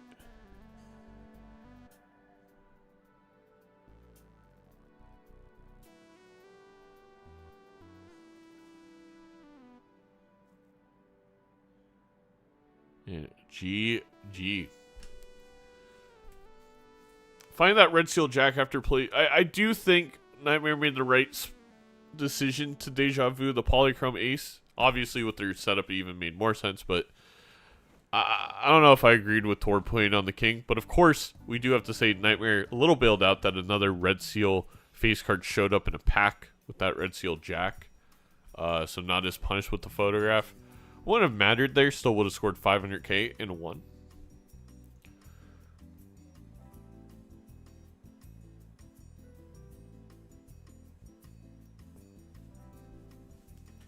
And we move on to game 3.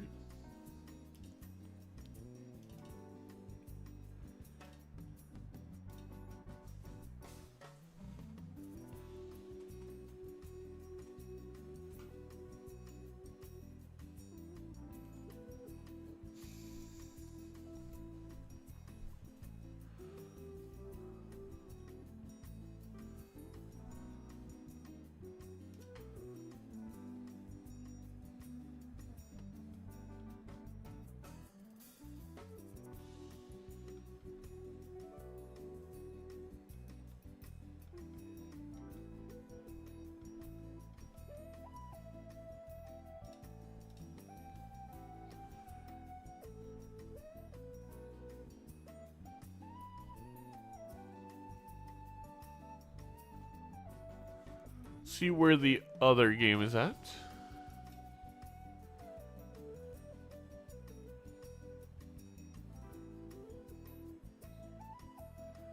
All right, Toyn is up 1-0 on Startoad as they head into game 2 about 20 minutes ago.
All right, they're into the picks and the bands.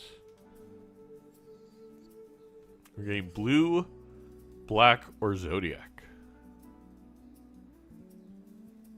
I'm so locked in the stream for. Yeah, I'm just sorry. I'm reading through a couple things while they pick. We are going zodiac deck. Shout out, the doctor.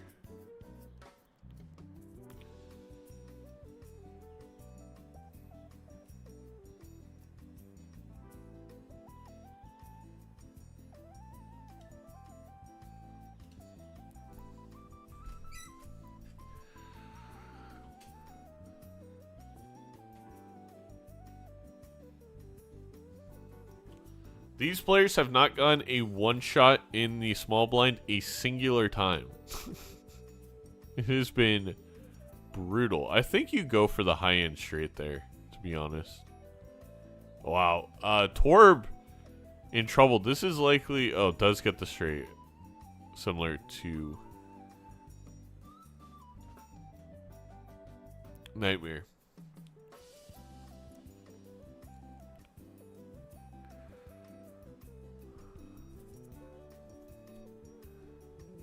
Nightmare buys nothing, fears no man, nor blind. I don't know if I love passing shoot the moon there, but we'll see if it works out. Torb could absolutely go for a tempo play here. Oh, wait, that's not a foil hologram. This is a normal hologram. Maybe just buy the chariot and move on. Nightmare wanted that extra discard, so that is a difference we're going to have in the game. But is it a, like... We'll see how it works out. Had to play the flush house to get out of there. Has $8. And now, you're in a little bit of a pickle. No scoring jokers show up for Nightmare in this, despite Zodiac deck. There is a Hermit in the Arcana pack, but is not going to find it. Picks up the Pareidolia and is broke. No money, no scoring, but does find a straight flush. So,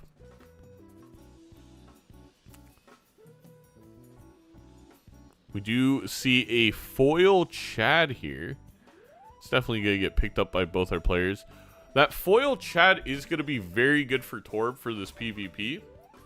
It's going to allow for high card spam with the queens, and especially if we find that steal. We also have the Red Seal 4 that we found in the standard pack that I don't believe Nightmare opened up because they went the discard voucher.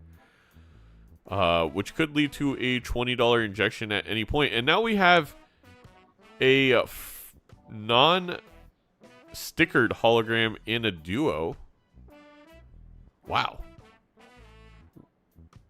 I think you go Purple Seal, probably 5 here, and you can shrink that 4 into a 5. Very good start for Torb. Meanwhile, Nightmare can't afford to look at anything.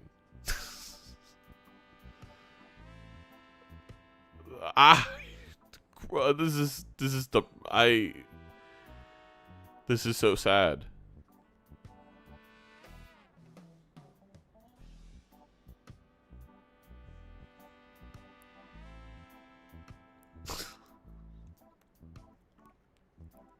And a death for Torb.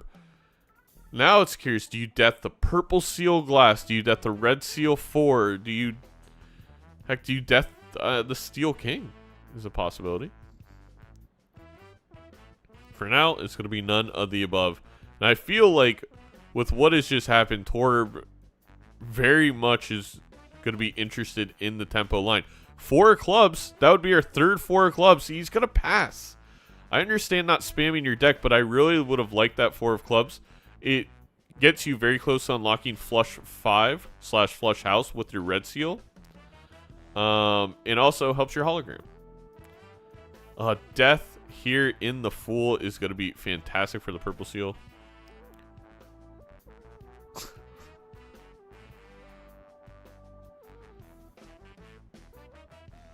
Oh my god.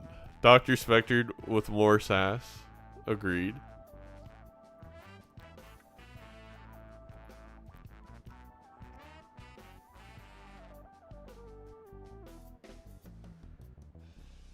No, that is true, Doc. I think what we need to add to multiplayer is you have a $20 on the side that you can claim whenever you need, just in case you see a Joker when you have no money. Because it's not fair that you saw the Joker when you have no money and your opponent got to see it when they had money. Like, you weren't supposed to know that that Joker is going to come up. So, yeah, you're right. The order's going to probably have to add that. Maybe we just make all the cards free. That's probably the best way to make sure people, like, are playing the game most optimally. Like, we know who makes the best decisions because there's no money involved now.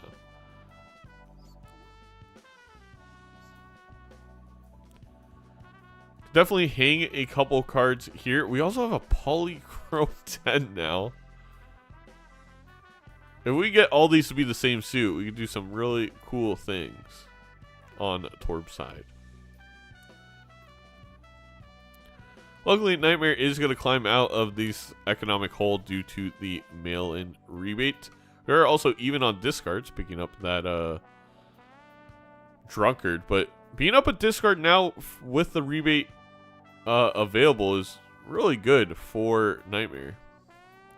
We're going to Death the 4, so obviously I guess no interest in playing into the Red Seal 4. Maybe you Death the Polychrome Jack?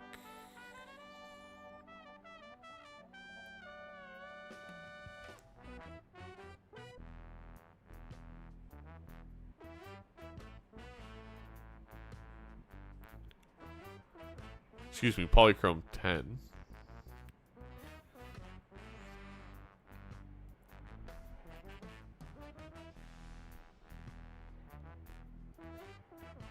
And that is what we're gonna do.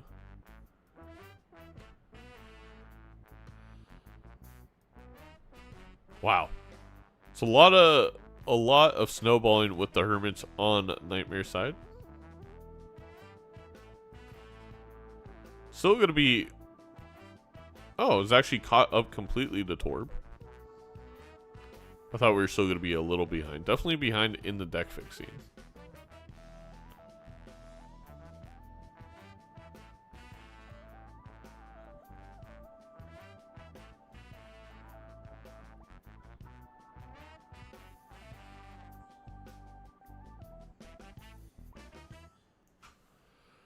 Torb really just doesn't know if they should take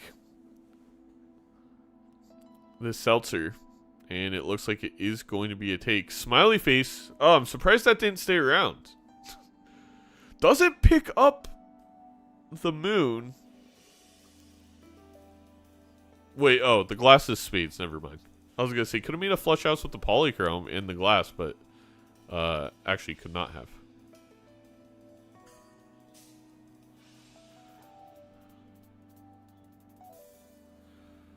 Torb, funny enough, is not going to need to play this glass at all. And did a really good job recognizing it quickly that they are going to be far ahead in score.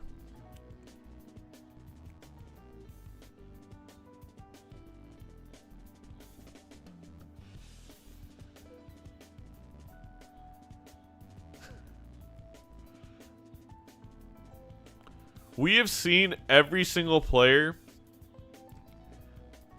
who's picked Eternal Chad win the game. I have yet to see someone pick up an Eternal Chad and it backfire. I think it is a really... It is a Joker you must grab. And like I said, if you don't have the money, just join the Balatro Multiplayer Council. Complain until they change the rules, and you'll be good. It's really like a 3-step process. Did we get... I don't think a single 20 mult hit for Nightmare there. It's pretty brutal. Oh, no pair of 3s. See what this 10 does. Don't think it's going to be near enough. Oh, okay. It was closer than I thought, but Nightmare is going to take a life and even it at 3-3.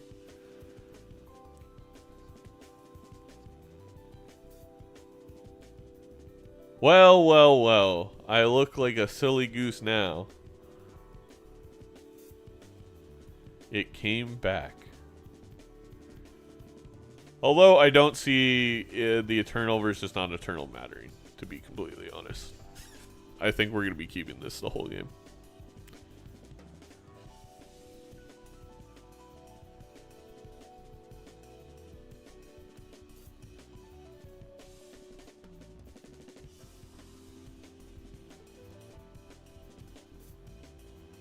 That is unfair to Torb. Yeah. I agree.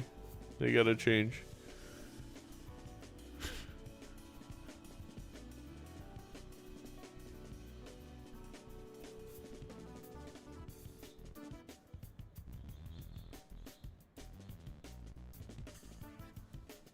So Torb here looking for the other Polychrome 10 to strength both at once.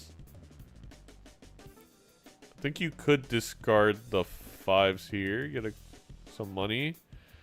I think at this point just do those two, and that is going to be what Torb does. He's going to death one the Polychrome Jacks now. We are going to get a couple more purple seals. Torb is in a Torbrific spot. Torblific? I think Torb's in a good spot. I really do. I'm fortunate about losing that PvP because I think the tempo would have been very strong for Torb. But the deck fixing is just so far ahead on that side. We do see a seance. This could change everything, chat. If we get an Invis Joker, we could have 2 seances. And then, you know, the sky's the limit. Or we can get an Ankh from the seance, and then you Ankh the seance to get more spectrals. That was a tremendous stretch for me to try and make that into a joke.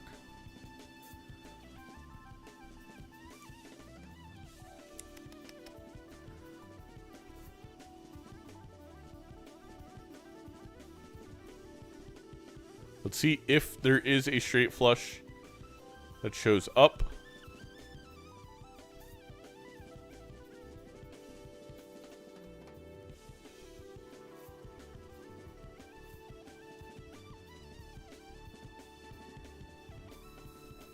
There is a foil Mary Andy. That's a decently good card for Torb.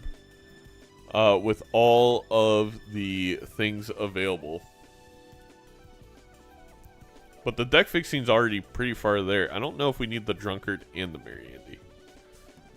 Could just use it for now.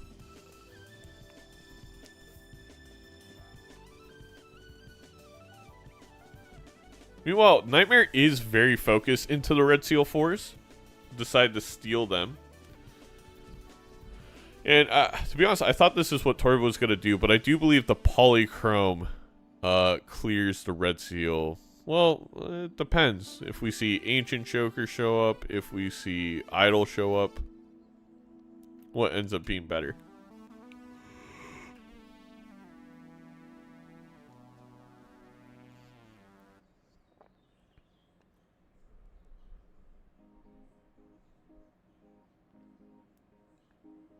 Did Nightmare didn't get any straight flushes there, right? I mean, we have a full world up top now. I think it should be coming.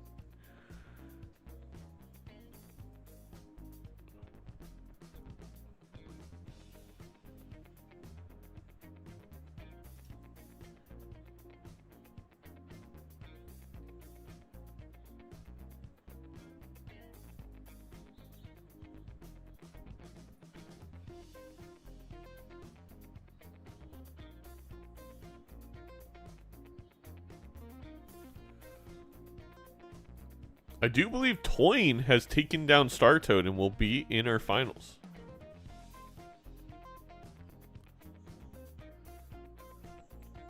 Exclamation mark bracket to check out the bracket.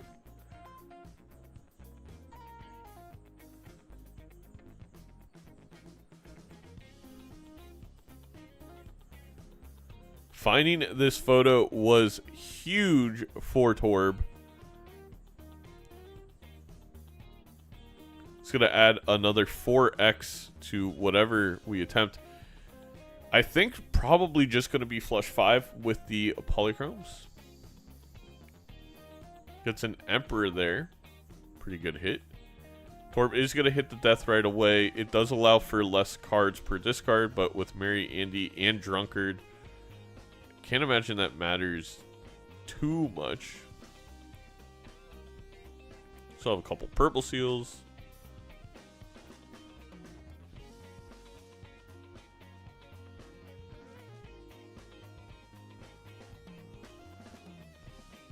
Another death. Oh my lord. Oh my days. Torb, gonna see the entire deck. Gonna have a flush 5 of polychrome jacks.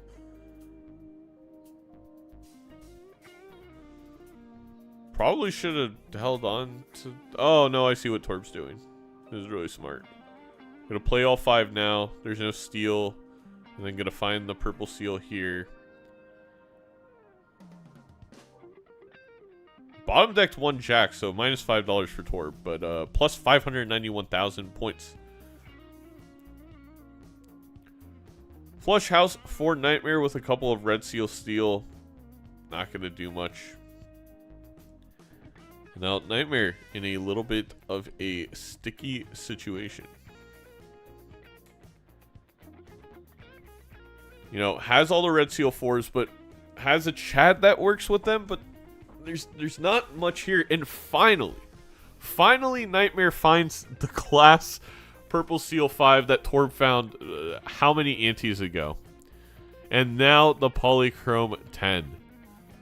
So, my mistake. It wasn't even a decision for Nightmare to build into those 4s. It was the only thing to build into.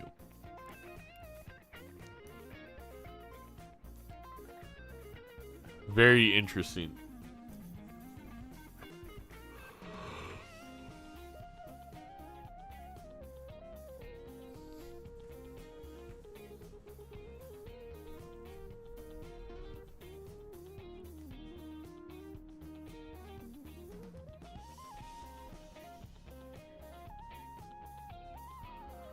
We'll see here if Nightmare can put together a straight flush. No. The answer is just no.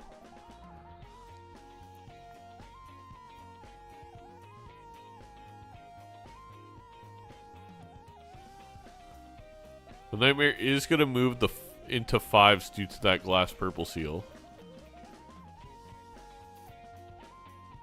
Also, 6 cents showing up for Torb. It's going to be the play instead of Merry Andy. Torb bottom decking 4 6s. It happens to the best of us. At least they didn't bottom deck 7 6s. Well, with the order, both players see the same standard pack, so Nightmare must have just chosen not to build into the poly 10.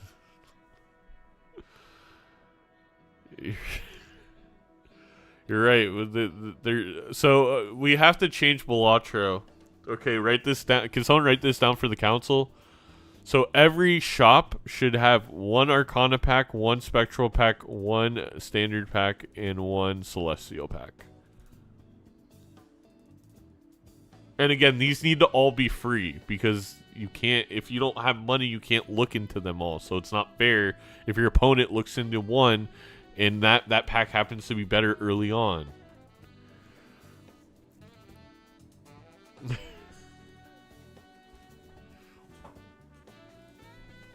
Why don't we just give everybody developer mode? So you can make the best build.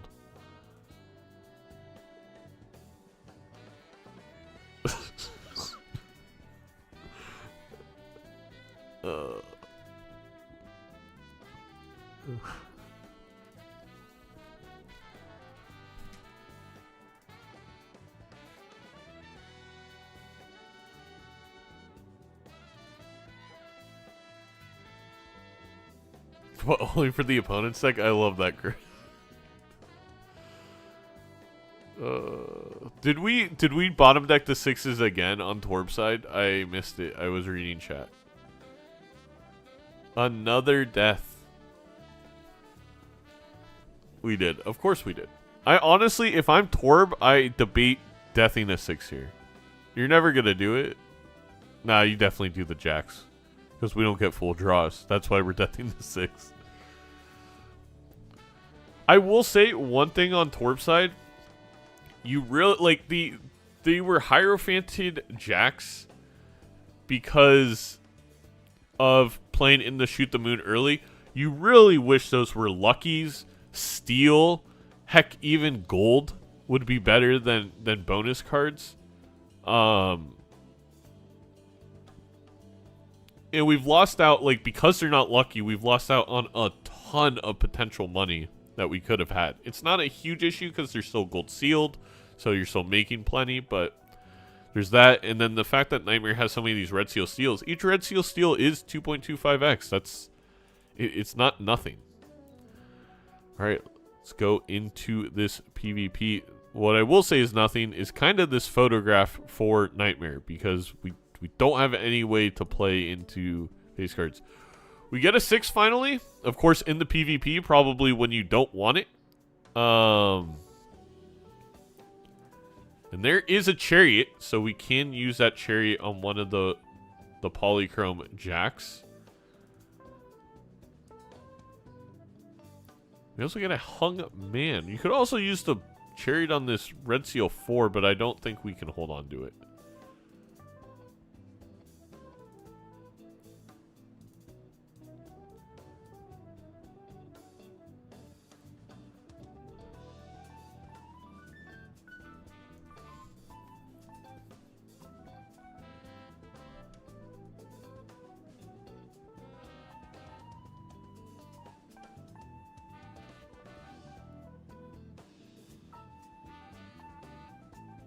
Yeah, the site, I mean, kind of a weird play by Torb, but it's not going to matter.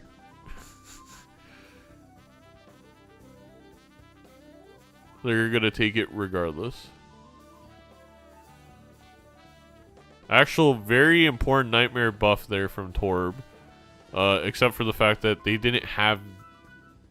They had turn onus to play, so they can't Nightmare buff.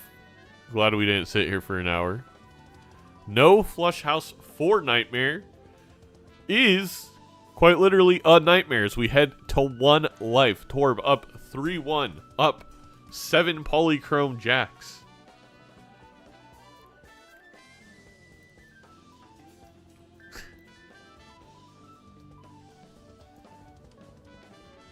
I think for sure you hang the Queen in the 5 here if you're Torb. I don't. Or you just death the purple seal.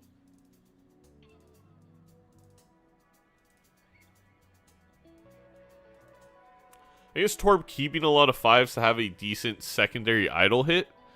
Maybe also if you find a hack with an idol, it would make sense. So I think that might be the thought process there.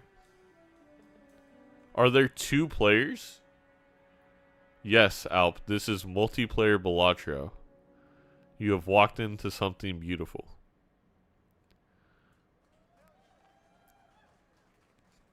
One more time for Justin Salisbury on the keyboard. Or this is virtual reality Balatro, and you're supposed to put on your headset, and it turns into a 3D image.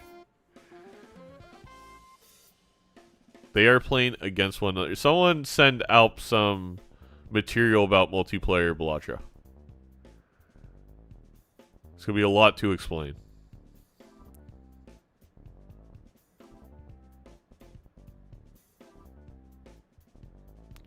Keeping the 5s to strengthen the 6s. That honestly, that could be it.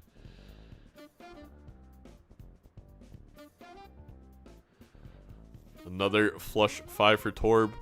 I mean, Nightmare shouldn't have an issue getting out. Does have the flush house, but that is also a slight concern here.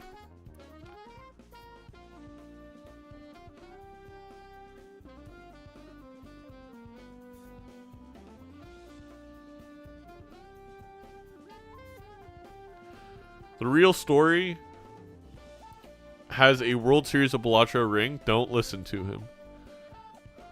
Someone tell about the Otis.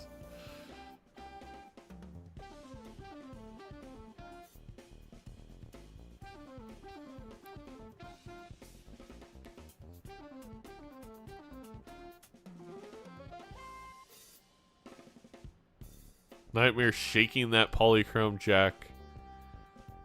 Shaking it up like Chicago. Shout out Zendaya. Shout out Bella Thorne. Shout out my childhood. Oh, that is a huge pareidolia for Nightmare. Is that enough? Probably not, but it does help. That is... I mean, that's pretty useful. Out of all the cards we could have seen for Nightmare, I think Pareidolia was going to have to be in there in terms of the ability to come back.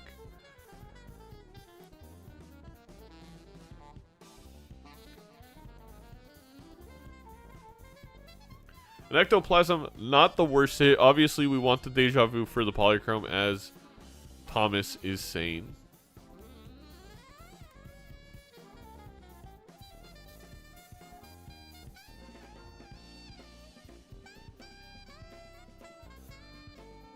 Nothing good in that standard pack.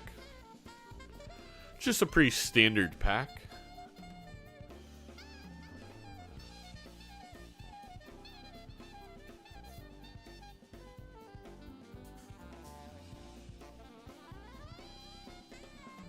So how much does this score for Nightmare? Let's take a look. Not going to be enough. Gonna need a little bit more from this shop. Maybe with the glass cards. Could be enough. There's Obelisk. Just not enough time to build that up and do anything with it.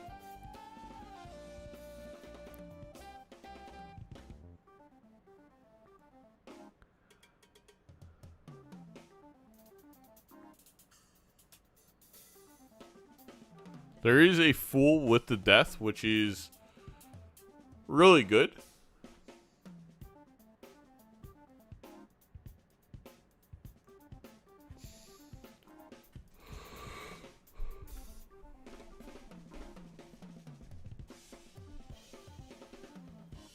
You're on 1 life. I feel like Nightmare's trying to plot something to get the Polychrome Jack.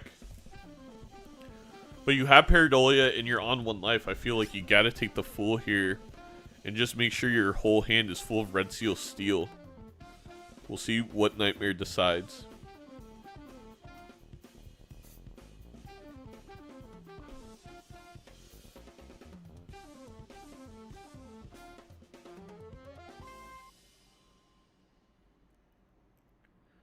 Doc, it's not 1 in 16. It's 50-50. It's either yes, Deja Vu, or no Deja Vu. There's only 2 outcomes.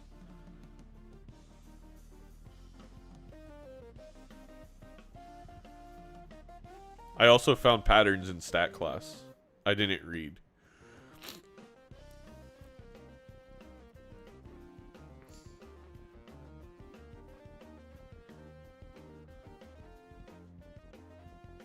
Something about correlation equals causation, right?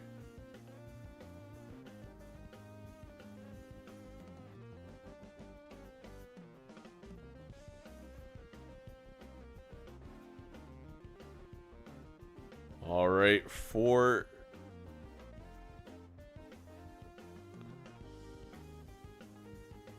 Nightmare should have kept that Red Seal 5. Oh. No, you shouldn't have. It didn't matter. All right, Nightmare is going to put up 2.4 million. Does Torb have 2.4 million?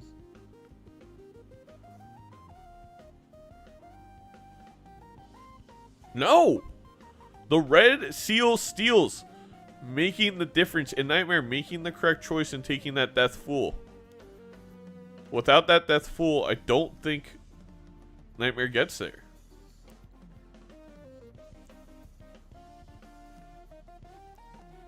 Thing is, Torb is very ahead in the shop. Could see something before Nightmare to give them the victory.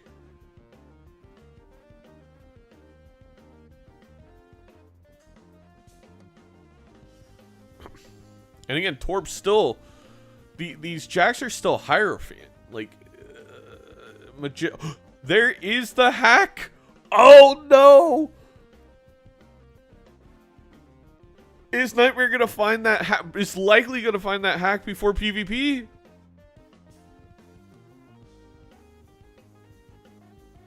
It's always Pareidolia.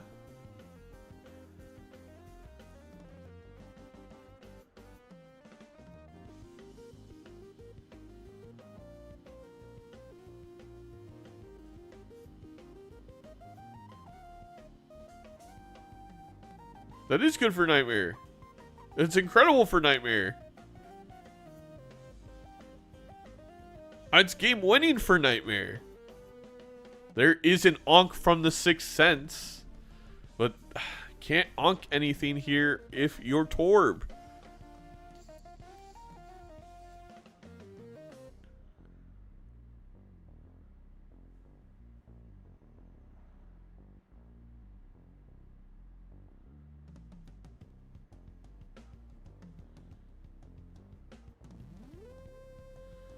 We do have some of those Red Seal steals now for Torb.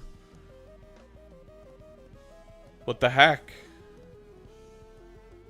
It's coming. How far away is Nightmare? Has made the Jacks... Imagine he gets rid of Pareidolia. What if Nightmare gets rid of Pareidolia here? Right before the hack comes. Oh, it's like 6 or 7 rerolls away. Oh, what a game. Torb now with many Red Seal steals, I think has enough to likely take this PvP if Nightmare can't find the hack. Yeah, the seed has been very death heavy.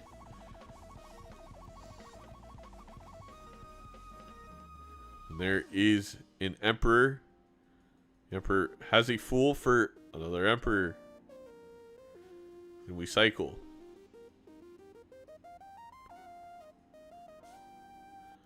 There is a Chariot.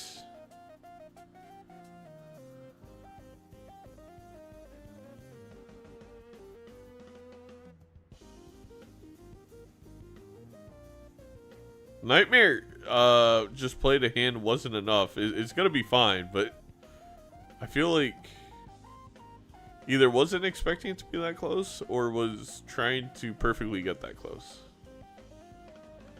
Another flush 5 level for Torb, making the bonus on the Jacks even more useless.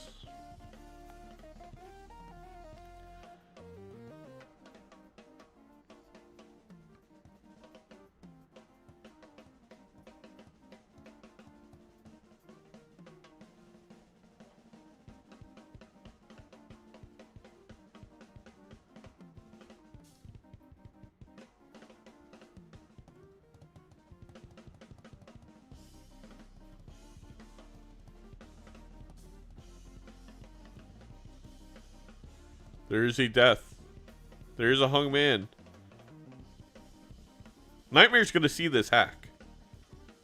Oh god. I think it's gonna happen.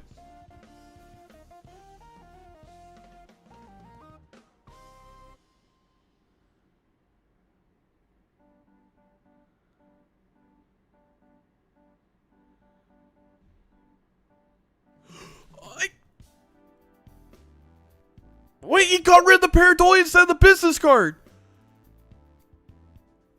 What? He just lost 8x? Oh no. 4x. He just lost 4x. But why did you just lose? He literally just lost 4x. Even if you're planning to play Flush House, you have Red Seal. You have Red Seal 5s. That Deja Vu from the last 6 in the deck for Torb was a Deja Vu. Oh my god!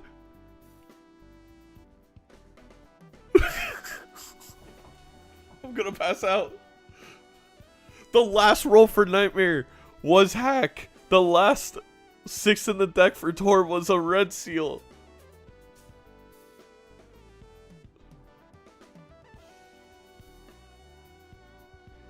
Ay, caramba.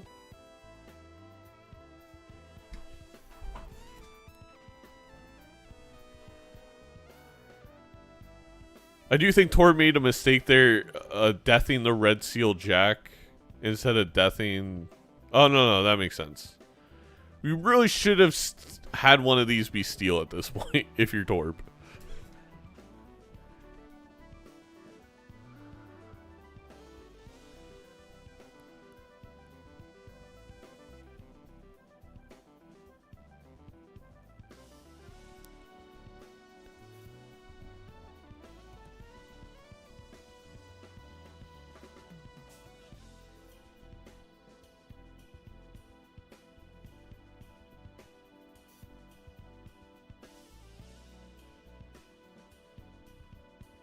The thing was, if you get rid of Paranoia, you could have just kept you could have just played all glass 5s.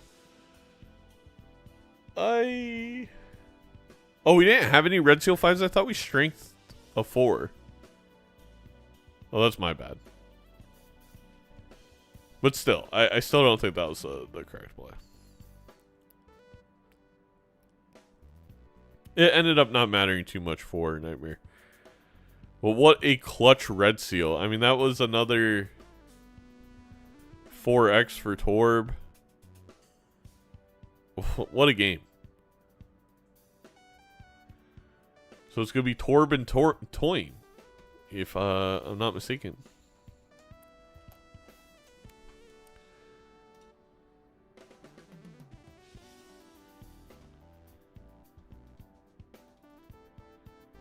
Toyne with Torb.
I'm giving them the overlay mod. Let me just double check, make sure that the init file is correct. Yes.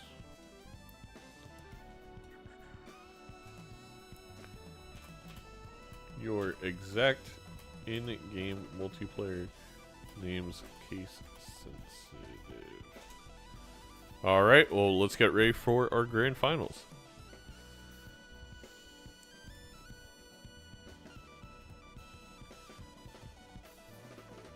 Startoad lost? Startoad doesn't lose. Startoad just is just procrastinating winning, you know? That's really what's happening.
All right. Twain. Torb. Grand Finals.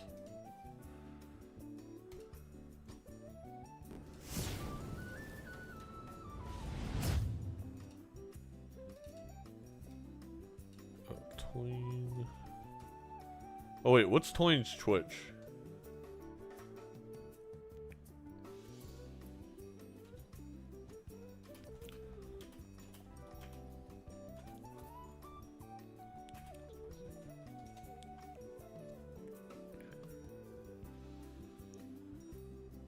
It is just Twain 1.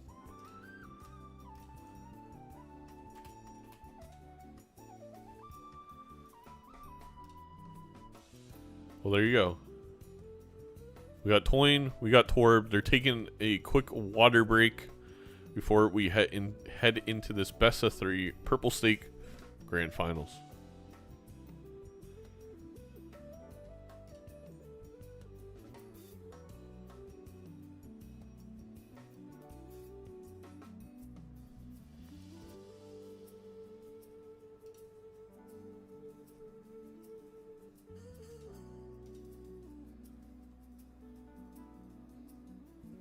I missed the 2048? What do you mean?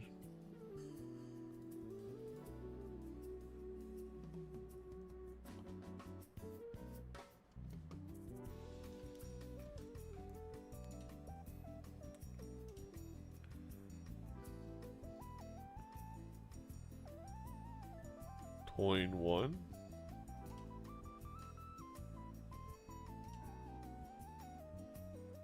I don't know what's going on.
When does the match start? In like 10 seconds. They are just banning and picking right now.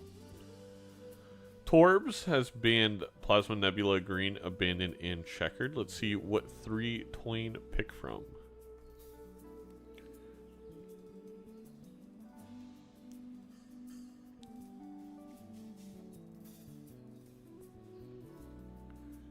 Zodiac, blue, or yellow? Yellow deck it is. We're going to start with a little bit of econ and we're going to jump into it.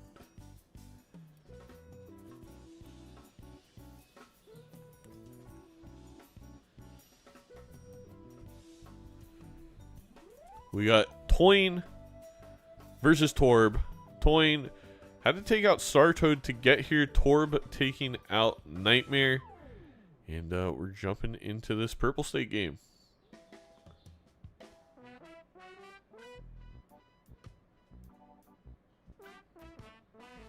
This is a best of 3.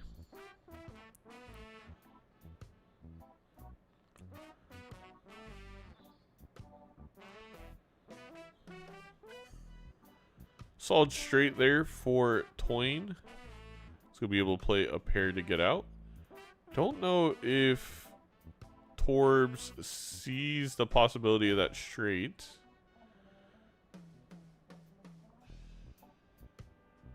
Does. I don't know how people play while looking at the suit view like that. I can never do it. Plays the queens and gets out very similar to Twain.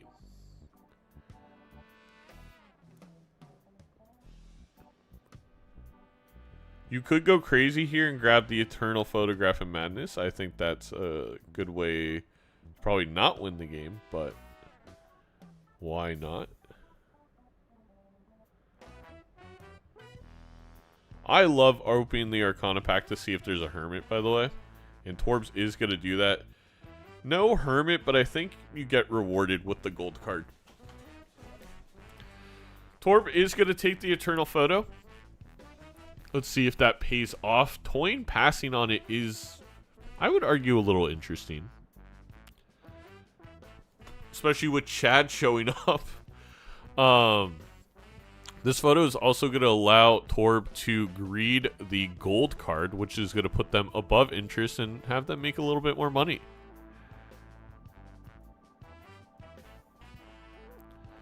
Of course, Torb not going to see the Chad or Cloud9 because they didn't open up the pack, the Buffoon pack. They also passed up on those standard packs. So, Torb, thus far, has opened like every standard pack. So, I'm a little surprised to see Torbs pass on those 2 standard packs there. I assume wants the interest.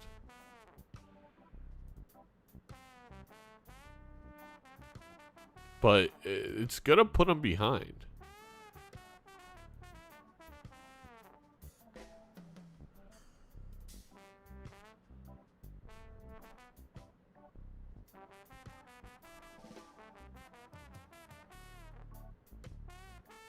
Wow.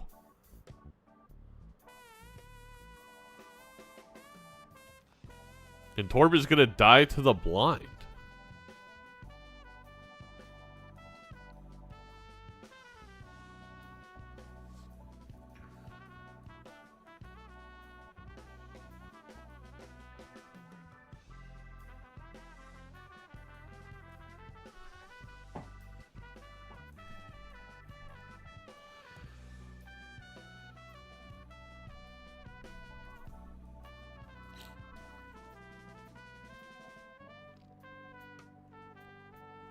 Both these players are going to pick up the trading card. They both have the Cloud9. The Magician, pretty powerful with this Chad in terms of just economics. Also, of course, helping scoring in these PvPs. There is a mail-in rebate, so that is likely going to be our econ. And there is that Magician that Torb is just a little bit behind on scene.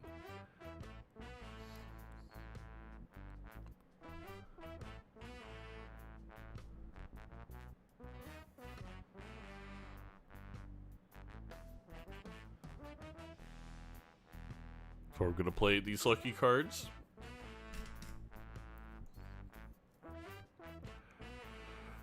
Rebate is pretty bad for the photo take, though. I don't agree with that at all. I don't think that's bad for the photo take at all. I think rebate is a little tough to use with trading card and hit the road. So you're gonna have to get rid of one of those two. Oh. That popcorn with the 50 chips is an interesting play there.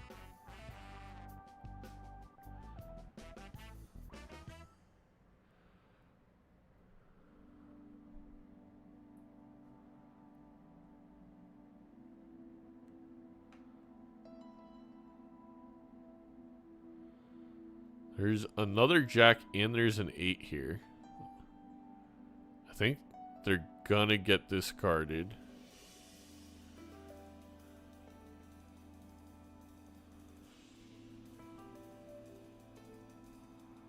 See how much this is for Torb. 16,000, not terrible. The extra 15 molt from that banana is better than, well, better than Photo Chat in most hands. And yeah, Toyn is going to be able to take it with the banana.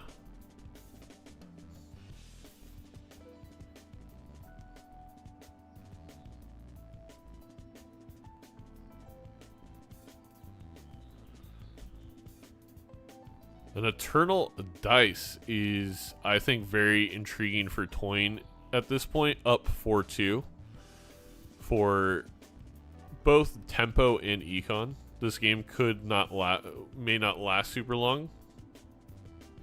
I like the pickup.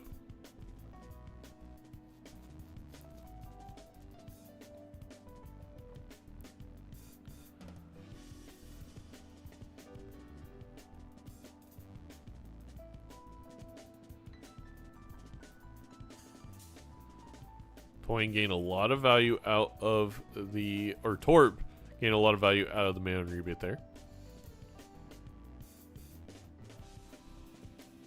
And so is Toyn. Now, can Toyn find any money with this dice? No, and the banana is also gone. Torb, with the Eternal photo, I guess doesn't even think about the Eternal dice.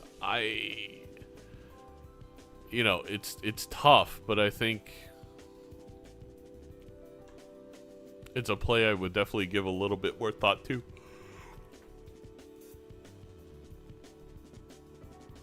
And there is a Wraith out of our first Spectral out of the 6 cents.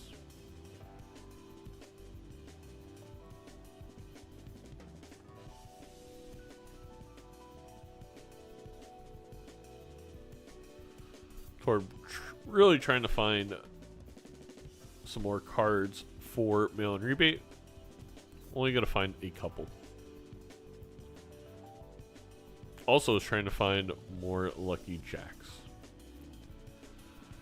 Toyn going to copy what Torb did, I think.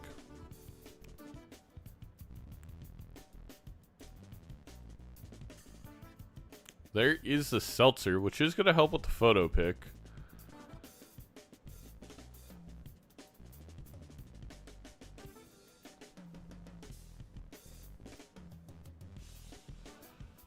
It's interesting. If you're Torb here, like, what are you planning on using Wraith? Because, like, what are you going to sell to use the Wraith?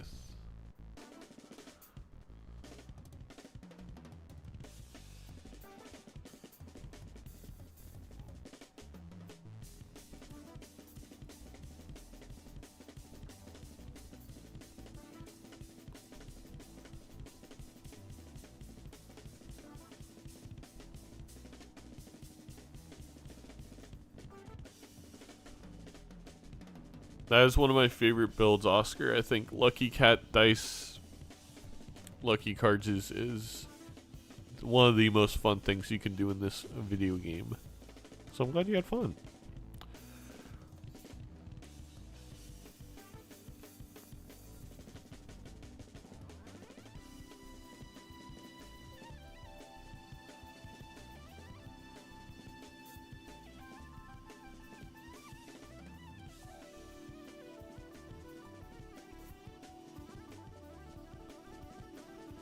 Alright, a strength for Toyn may make a bit of a difference in this one.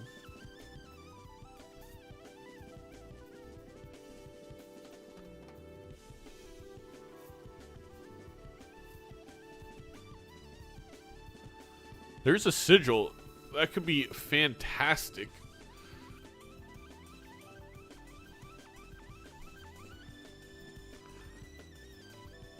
Gets a flush house, and with this dice, it's going to give $40 and 80 mult. My God.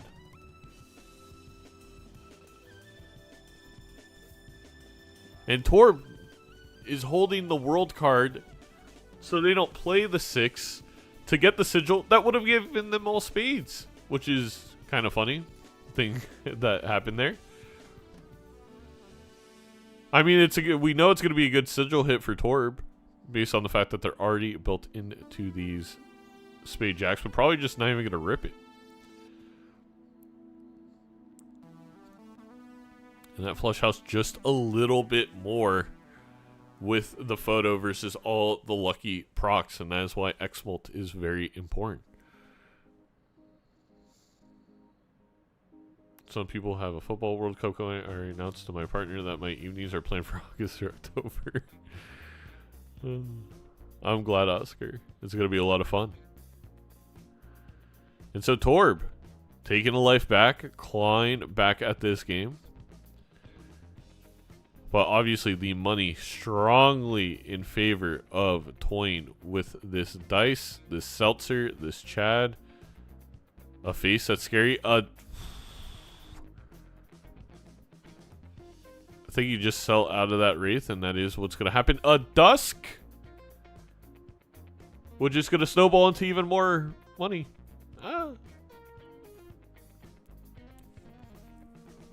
A Fool? You probably want to lucky the gold seal, so I don't think you can grab that Fool. A little unfortunate for Toyn, but you could also argue it's Toyn's fault for rolling with a Death and Magician up top. You may have wanted just entered into that blind. So down probably one Death, but we'll see if that matters.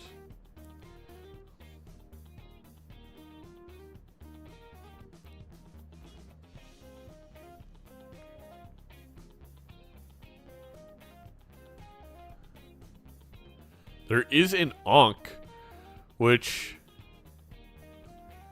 I don't think we want 2 dice. I do think the Ankh rewards the photo grab over the dice grab, because I think photo is a much more Ankhable card. But the key here is Torb's gonna find that Ankh before we find Dusk.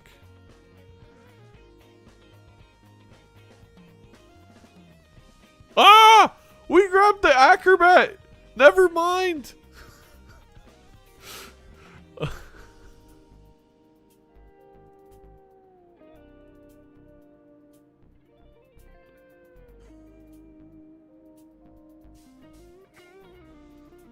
Okay. I mean, it could still work out.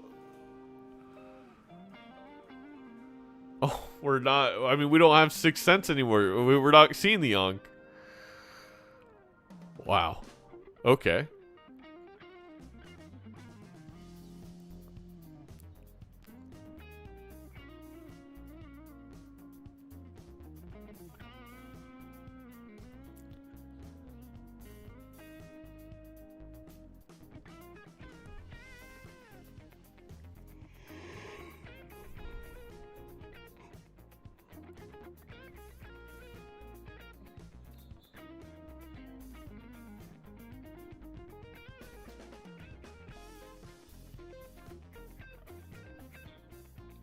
Is Toyn in any kind of trouble? I mean, if the Luckies were really bad, right? I mean, I doubt they could even get that bad. It doesn't look like that's going to happen. Didn't find the Gold Seal Jack, though, which is the death target. 36,000.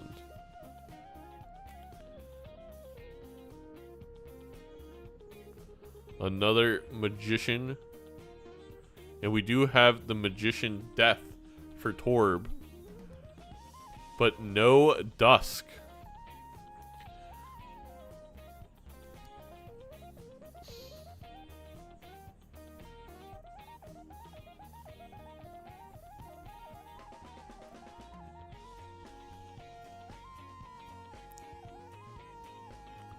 Gift card over rebate? I don't think you need rebate if you're toying with the... You went into dice. I definitely don't think you need it at all. Toying forgot about 6 cents. Or didn't draw. But either way made it very clear.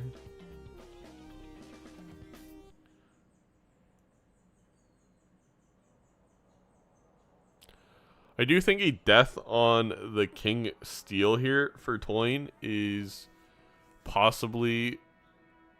Well, they're going to be able to know if they need to do it now with the calculator.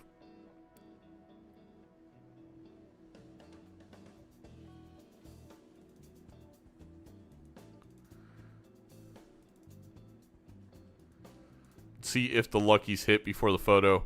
We do get a 20 mult right away for Torb, which is going to make a bit of a difference. And Toyn didn't even wait to see if they should have deathed the chariot. It wouldn't have mattered. Let me make that clear, but that a little interesting not to wait. Calculator is not allowed in Major League Balatro. You gotta play off vibes. Or some math in your head.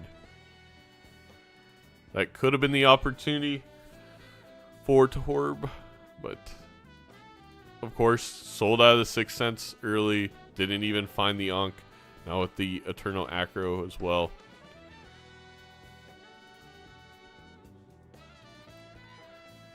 I mean, the thing is, Toyn is going to have so much money in this seed.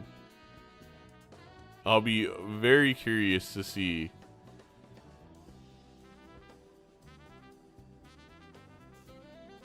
if they don't find anything. I mean, they already have a Polychrome 8 that has shown up that can provide some X-Molt.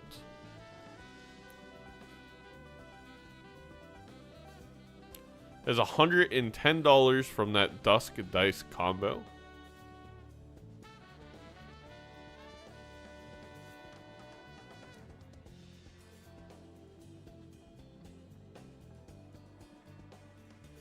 You're right. I do think Toyn was worried about Torb's sandbagging.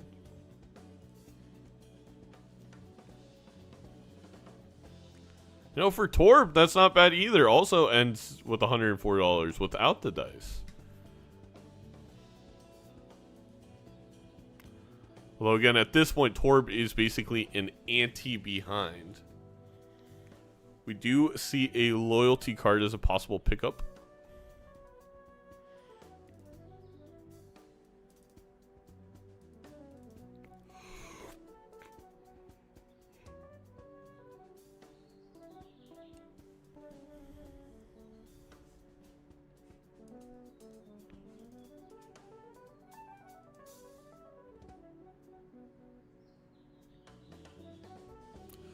Decides to go with the tribe over loyalty card. So Toyn not trusting their ability to line up loyalty card with Dusk for this PvP. Maybe somewhat understandable. But you could have also gotten rid of 6 cents at this period of time. I guess we don't have a Deja Vu yet. That is obviously the thing you were looking for.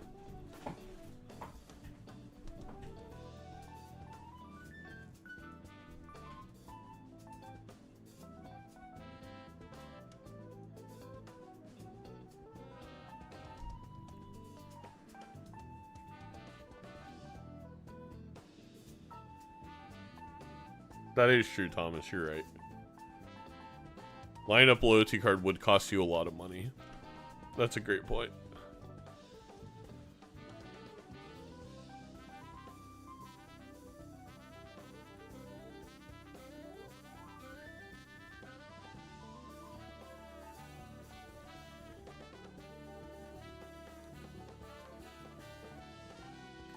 Wow. A clean Acrobat for Toyn. Way down in the queue.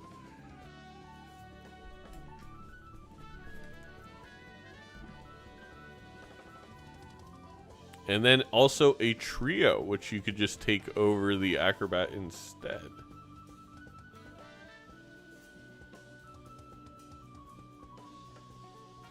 Also a Seltzer now. Do you possibly take that over the Polychrome Tri? Or the trio, either or. You could hit that familiar, it could have glass. Probably should have tested that out and saw beforehand. But we held on to the familiar, and now we don't know.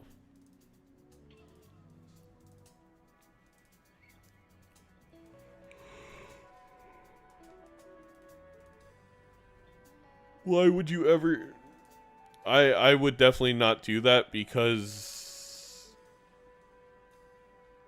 I guess you can... No, never mind. I guess, if it went down to the final life, you lose Seltzer. But I guess you'll probably find Chad again.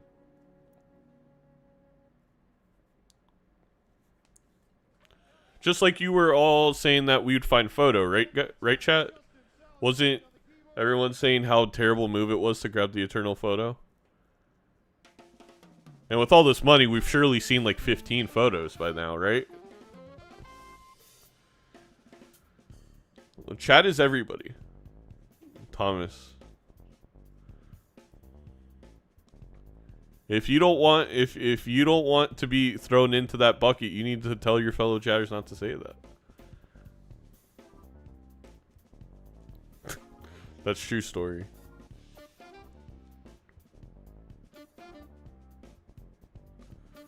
Toyn is going to go with the Polychrome 8 flush house.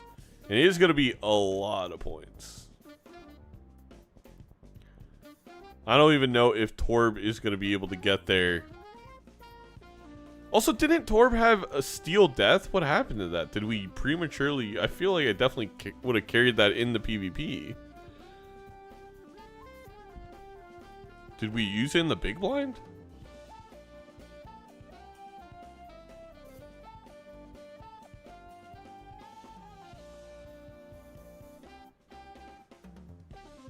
Also, Torbs just cost themselves a ton of money by not playing that Flush 5 on Dusk. Maybe just a small mistake. I guess also costed Toyn some money.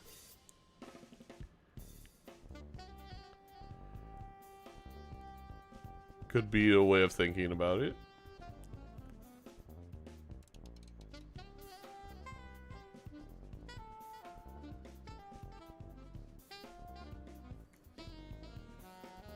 There is a Brainstorm, which of course is very good for the player with the current photograph.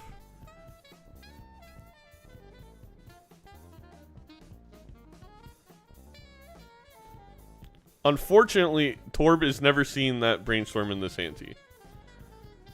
Unless another dice shows up.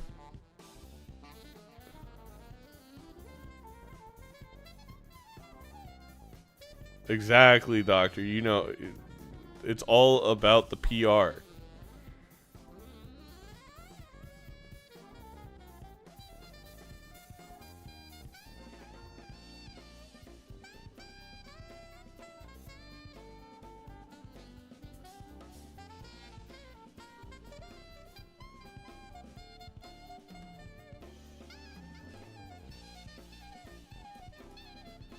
I honestly, chat, am I crazy for taking... I would have taken the Eternal Dice with the Eternal Photo.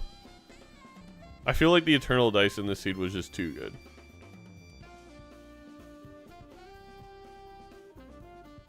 Probably could be game losing, but...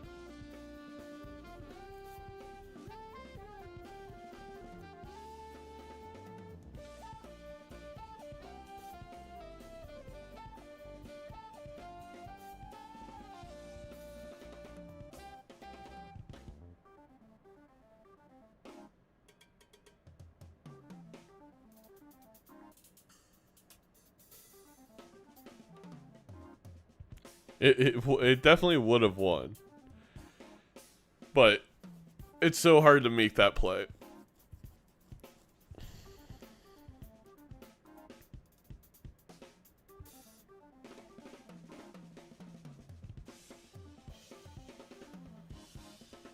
I just have fun with dice. Did Toyn mess up Seltzer? Toyn messed up Seltzer. And that's why I wanted to keep Chad, but don't shoot the messenger.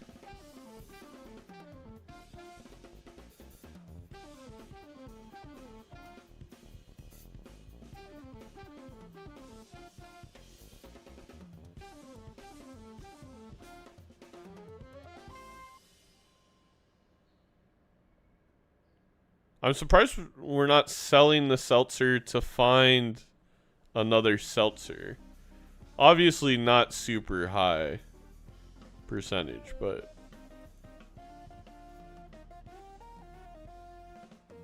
I don't think there's any point in holding it.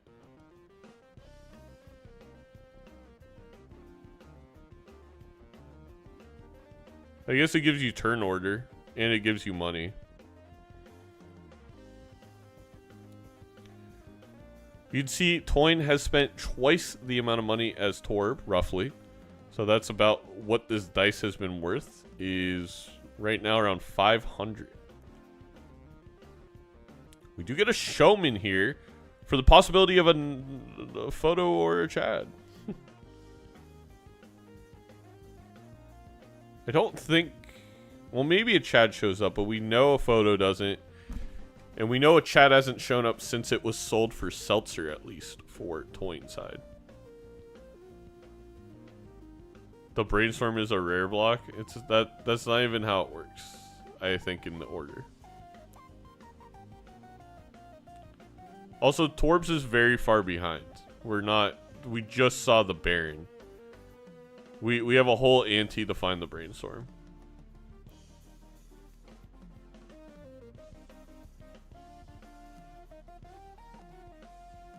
Or, I mean, until we can find it. Well, a second Acrobat is... That is useful for Torb. That was a nice hit. Will that keep Torb alive? I mean, again, we don't have Seltzer this round with the Dusk for toying.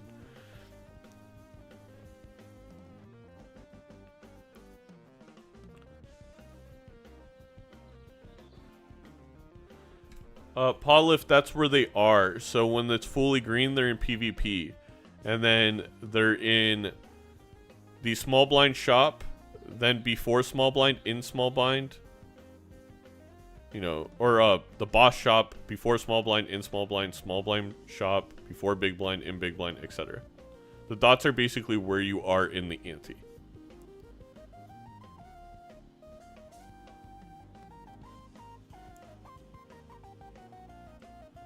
Torb now looking for that Polychrome 8 makes a ton of sense, but is obviously taking a risk looking for it.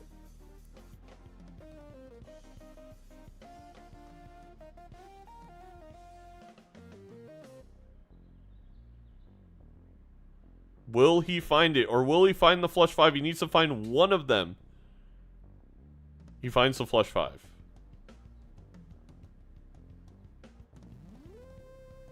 Is this enough?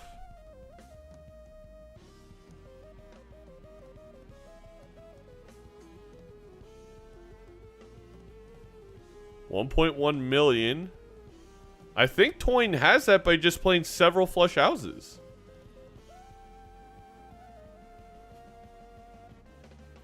Could also just have it by getting the lucky hits here. Gets 2. And the game also crashes for Torbs as Toyn wins.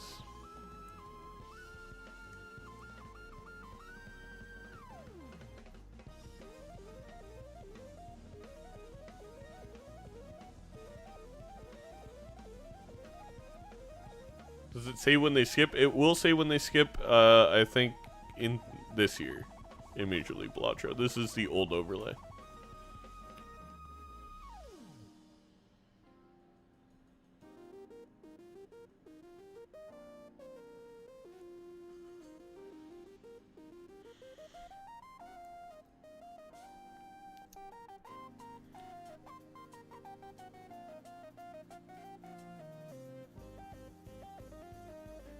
Fun game, though.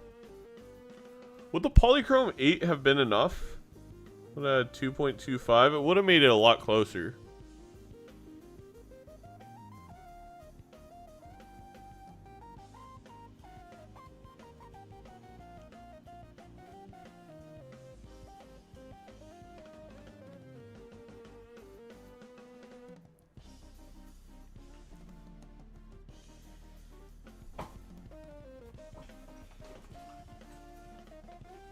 Yes, this is a best of 3, and Toyn is up 1-0 right now.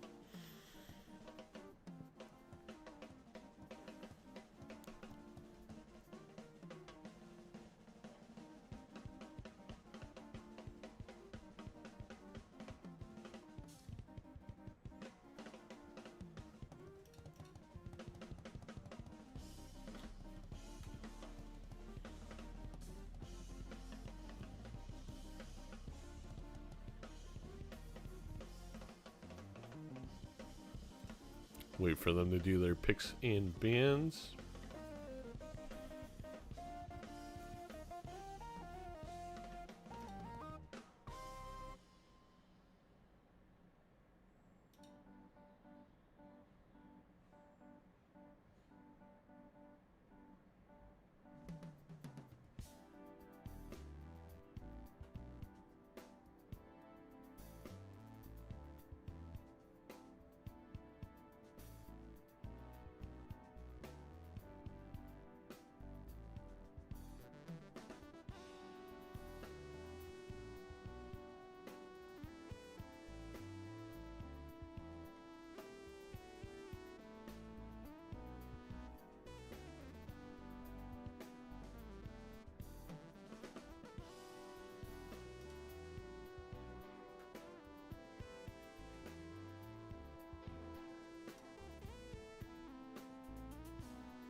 Yeah, the real story of the white stake tournament was that best of five's too long for this format.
Wait a second, Ian.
It's possible, story.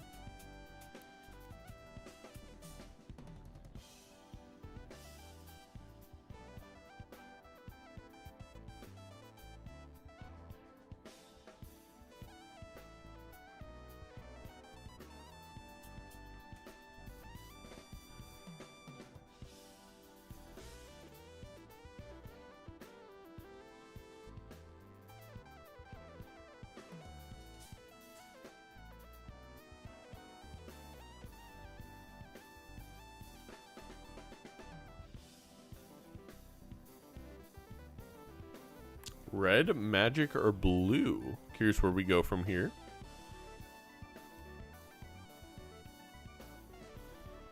Magic Mike, perhaps? It would make me happy. Nope, they're going blue deck. No fun allowed. Just kidding. Blue deck does make a lot of sense on purple stake. We do have that one less discard, so just allowing you to dig deeper into the deck. Also, blue deck provides an economic boost by just gaining that extra dollar per round, of course, or not dying to the blind. I think this is barely not enough. More than barely for Torb and Toyn. Getting that straight there will get them both out, obviously. A 6 cents. I think that is a must grab, and both these players will move on with their lives. I do think you just play the full house here. Well, on blue deck, I guess you could risk looking for the 6. But it is going to cost Torbs. Didn't find the 6. And is now going to have probably $1 or $2 less than Toyn. And that $1 or $2 is going to matter, as we're not going to be able to get the Eternal Vagabond. Oh, wow.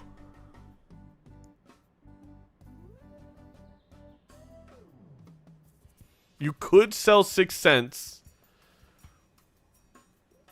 It's a Death Fool right away. Oh, no.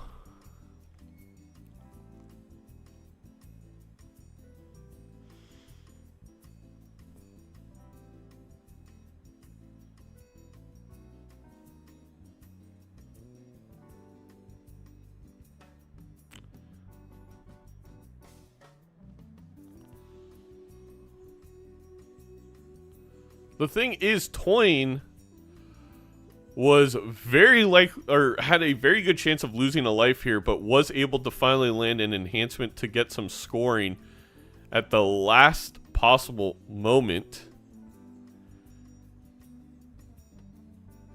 And Torb is going to also survive. Paintbrush grabbed for Toyn with the gold joker. Move on.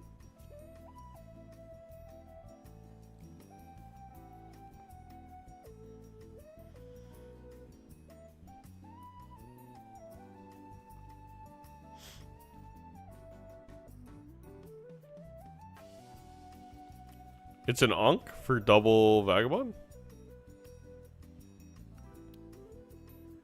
Okay. Everybody said it's GG go next. The Ankh is fantastic for Torb. That cannot be used by Toyn. If there's a good Joker around the corner, Torb actually is the one who can win this. Which was what I was thinking, and I was a little confused why... You know, chat, you guys react very aggressively to everything, which kind of makes sense with the way that I feel like a lot of times people want multiplayer Balatro to go, which is like, I don't know, very knee-jerk reactions to literally everything instead of just playing the game.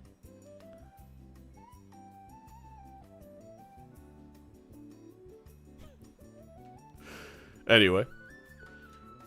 Do have a death here. I think that death would be best served on a 6. However, I also think we're likely going to die to the blind at this point for Torb.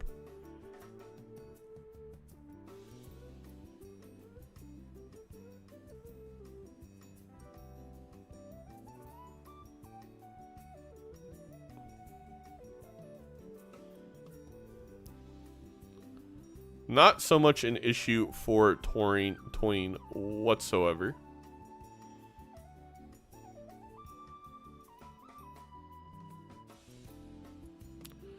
And Torb forced to use that death on a queen. I don't like that play because the chances of you landing enough 2 pairs anyway was really low. I definitely would have saved that death for a 6 and just eaten the life loss.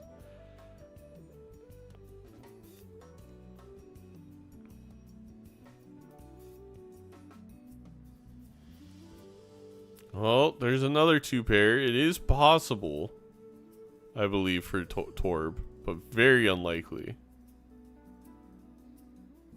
Oh, wait, it's not possible. I lied.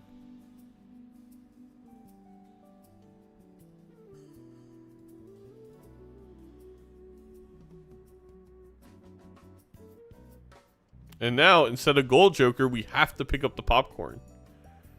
Wow. And the popcorn coming at the worst time right before PvP where you're likely to lose anyway. You won the popcorn right before the small blind to survive the blinds.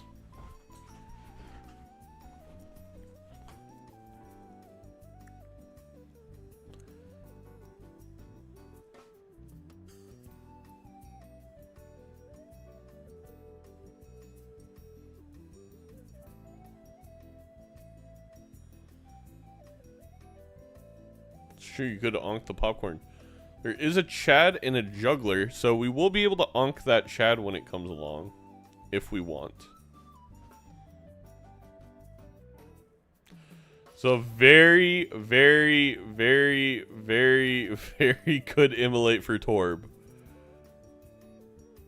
I could not stress enough how clutch that immolate was. I would use the immolate here, because we don't want to draw 6. Well, I guess you could always discard the 6, never mind. You also kind of don't want the immolate to hit 5s, though.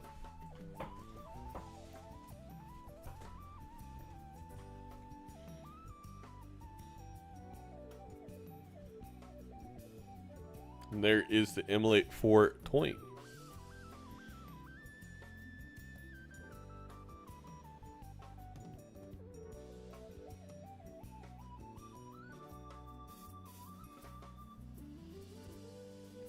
I think here is where the immolate will be used by Torb.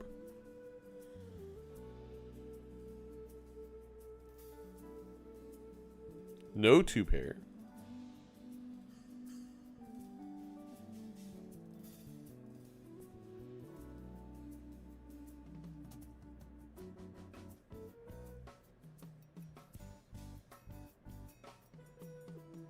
One plus 20 hit at the very end is going to save it for Toying.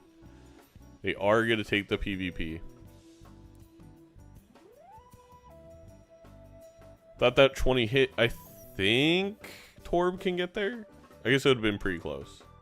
It was about a 3x, so yeah, I think Torb gets it.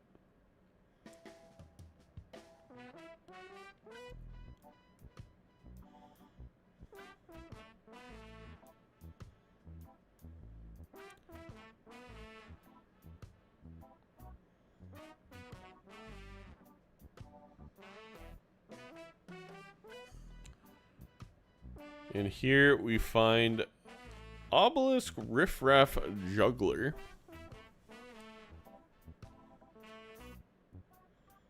I think there's a high likelihood of just grabbing this Juggler for Torb.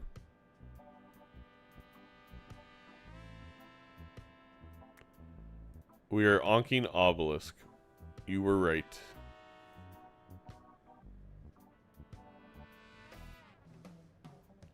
And then Chad shows up immediately after.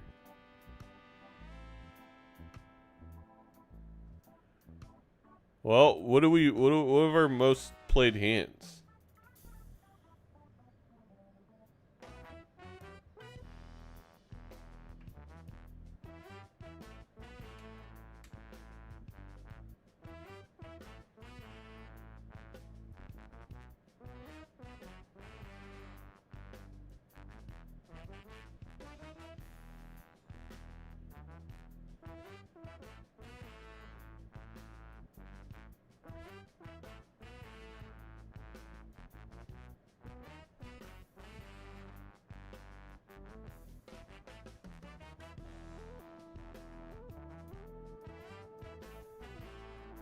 Is a flush enough at this point? It is. There's another Ankh, now with a Dusk Chad up top for Toying. I think right about now is where we would sell the Vagabond possibly. If we could. Well, I think...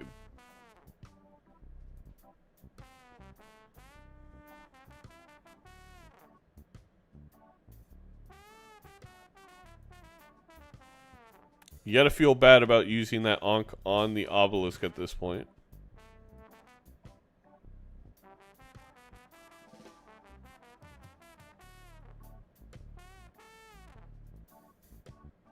Could have had double Dusk. Could have had double Chad with the photo about to show up. Oh, man. Torb's had an advantage. I saw a line. I kind of get it, but it's really blown up in the face of Torb. I will say has an extra just Joker slot available. So, if we continue to see very strong jokers, I mean, not that Vagabond isn't, but it isn't scoring per se.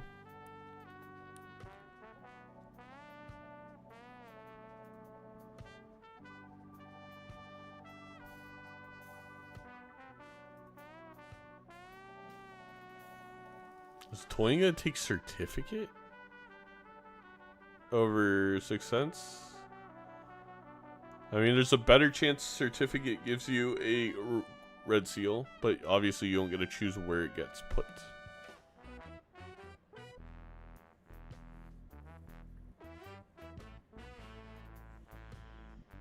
Another Onk. That is the third Onk for Toying.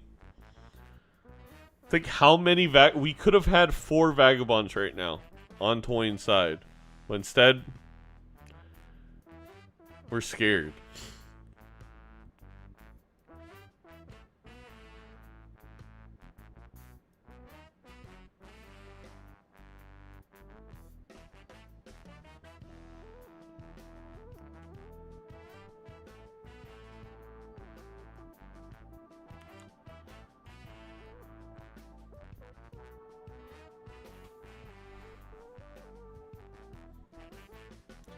And there is Seltzer Hack now for Torb.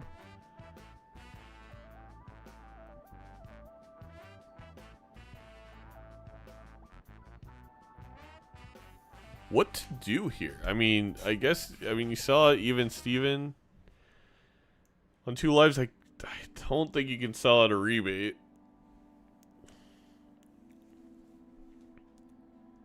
Well, the obelisk is bye-bye.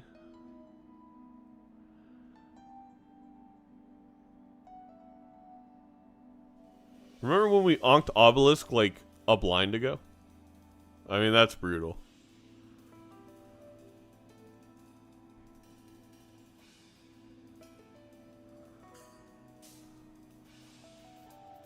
Shout out to the New York Jets, I guess.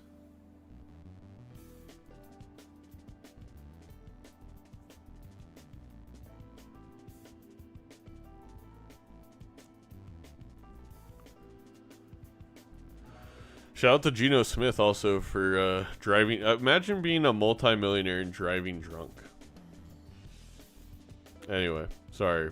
Random football tangent. Will there be any measures to prevent the use of performance-enhancing drugs in Major League Balatro next season? Would hate to see competitors roided up. Yeah, all of our pee samples are sent to Mouth in Canada for testing at a neutral site. Although the amount that Mouth asked for does not line up with the normal guidelines, I just don't question it.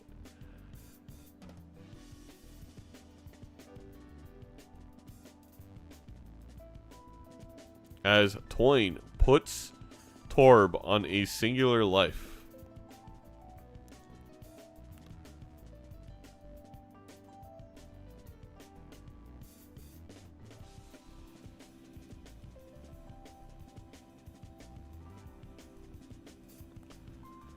No, I think Feinberg probably got off Mountain Dew because Mountain Dew, not the healthiest. Smiles in the chat, everybody. Certificate has been bought. Let's see what certificate does. I mean, this could be huge for Torb. We could see the red seal face card come out. It's a blue seal. 9.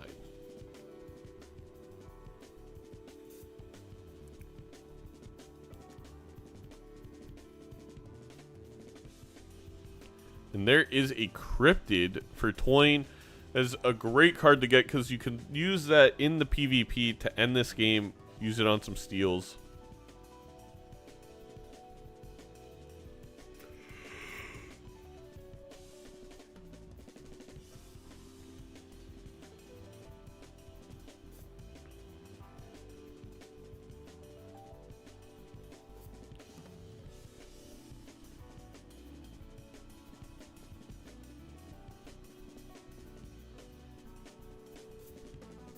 No lucky procs for money for Toying, so Torb's finally kind of catching up in the money spent category in the reroll category. There is a mime. No steel cards for Torb.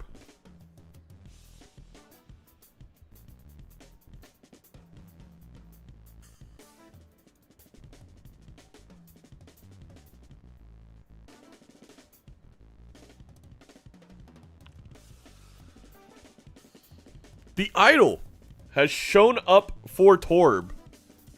Wow. Man, if we would have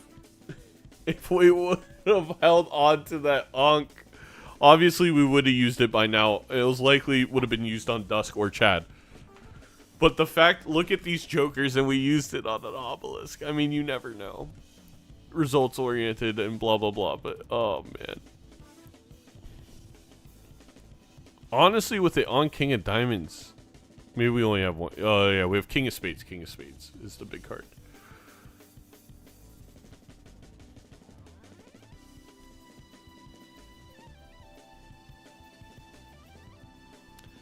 Now, if Toyne sees this idol, which very likely they could, they're going to be able to cryptid the idol card and likely win this game.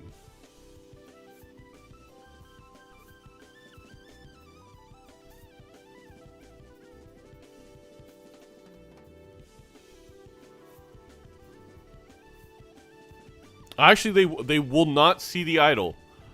They will not see the idol. I repeat, idol will not be spotted. We're about 2 or 3 rerolls away.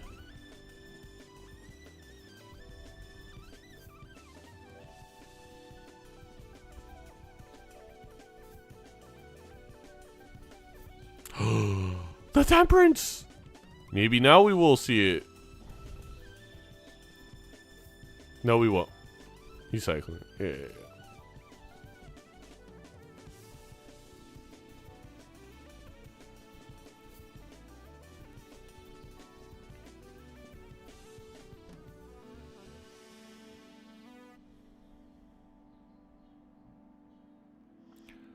Torbs has an extra Jack of Spades, so does have an idle hit. Actually has 2 Jacks of Strength. So Torb actually should be fine in this PvP.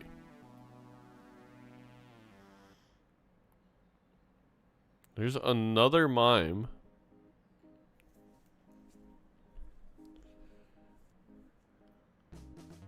Now the question, I mean, the way Torb wins this is insane jokers just keep on showing up. If we see a Sock and Buskin to add to this roster, it's just Toyne will have to make up with that for that with steals in hand because we're down a joker slot.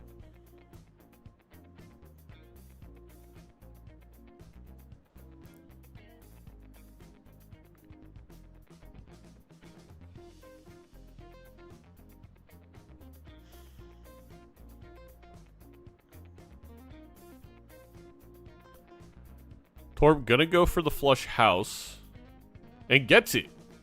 And that's 3 Queen of Spades. I mean, that's exactly what you wanted. That was a fantastic draw for Torb.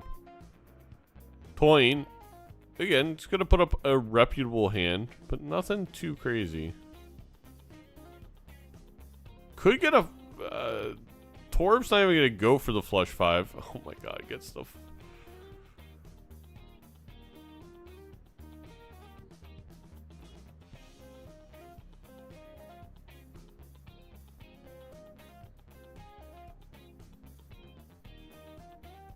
Yeah, it was just a lot better to have gone for the flush 5.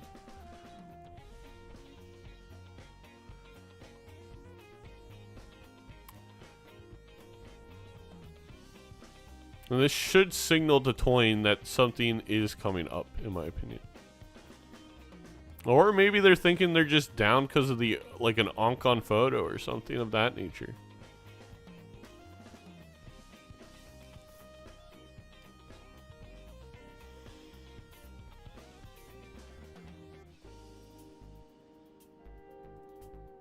DNA?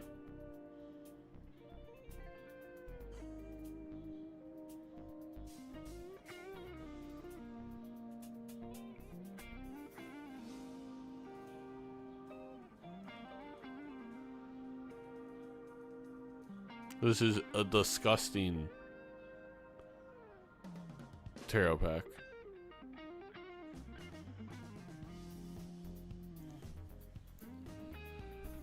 I at least was able to get a purple seal. I did miss that purple seal. I thought it was a blue seal.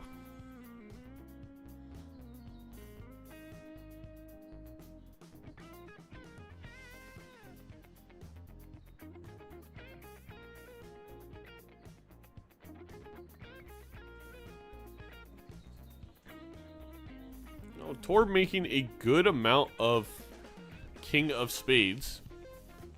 Wait, is there order? Why were the shops so different? There is order. They're at different points in the shop. Torb is ahead quite a bit. Torb was rerolled a lot more last ante.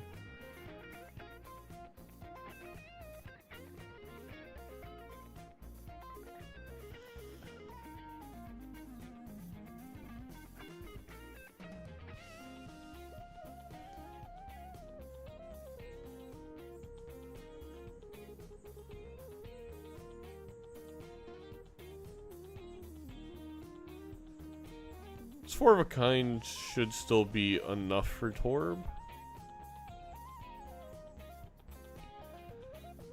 Torb, I think, needed that 20 molt hit. That's terrifying.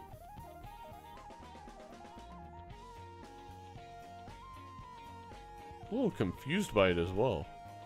And there is the idol. The idol is on King of Clubs for Twain. Not a great hit.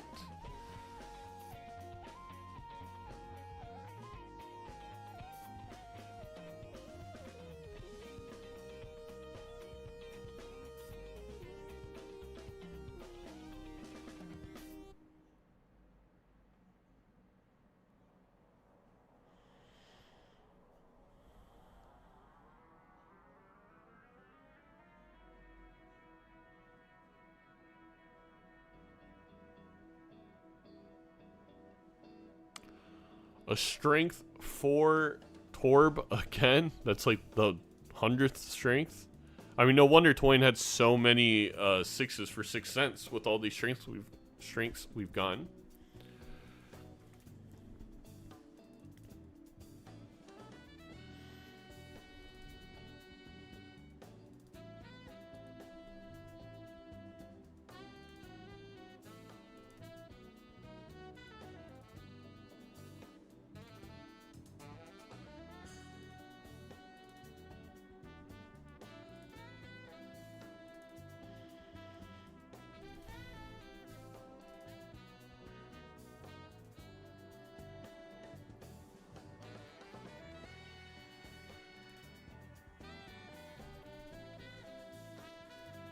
Don't have much to say at this point. I think that is a bad hit for Torb. Let's see if Twain gets. I mean, Twain's deck is so small. It seems it would be outlandish to get a bad hit, but we will see what happens. Could spell GG for Torb. 22.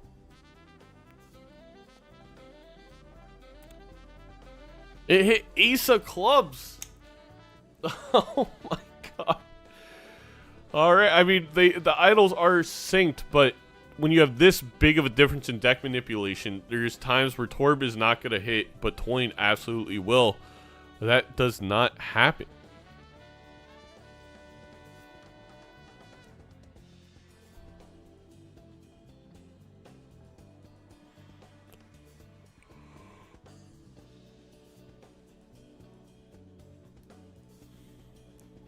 Twain can make an idle hit with Vagabond.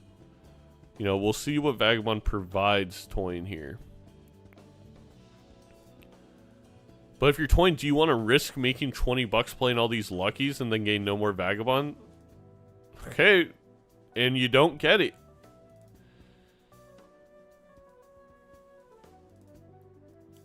So idle not going to be a factor likely for either of these players. I do think that still favors Twain, unfortunately for Torb, but we are going to be able to death this steel card, which is going to be important. Oh, are we playing a 4 of a kind? Oh, we're looking for the 2. Maybe for a flush house.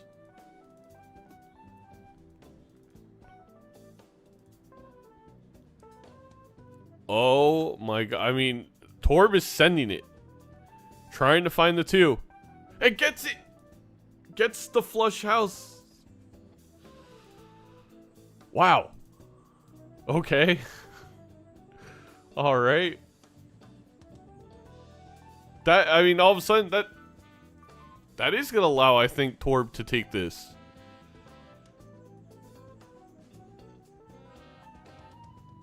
You put the king. I'd put the king first.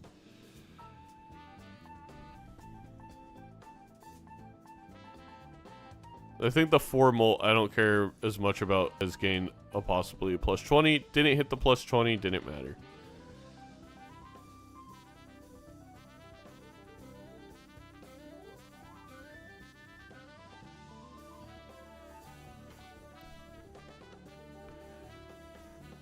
Oh, we still have a ton of purple seals.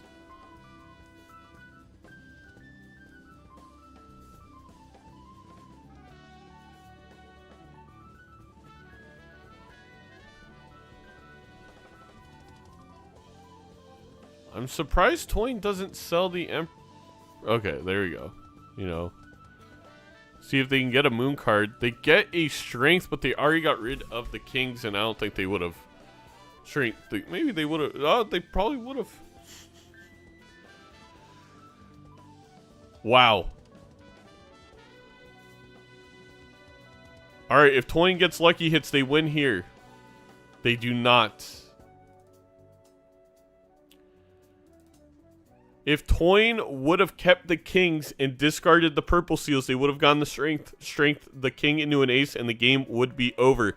Instead, Torb is given a lifeline to search out a joker, replace this rebate, and basically have a joker advantage over Toyn.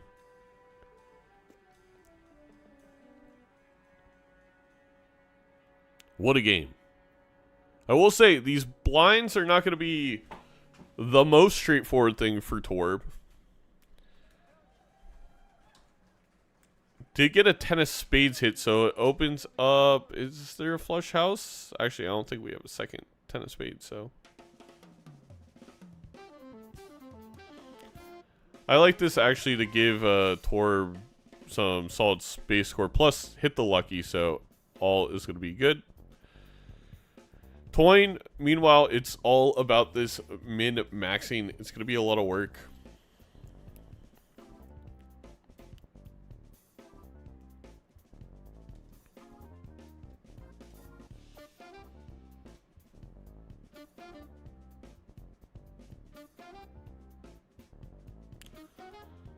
That is a fool.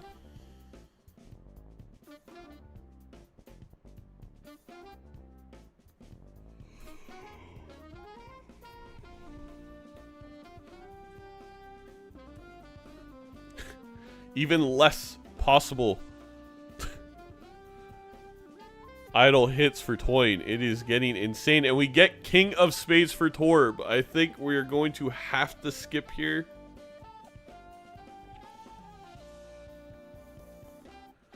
Although I do think an idle hit spells trouble. Because I think Toyn has... It's the suck!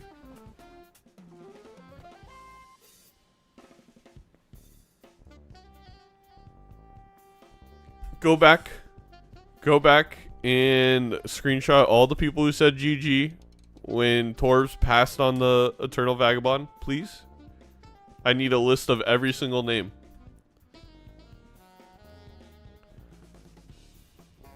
Okay, so last game when Toyn passed the Eternal Photograph skill, this time Torb passing the Eternal Vagabond is luck. Thank you, XYL. I'm just kidding.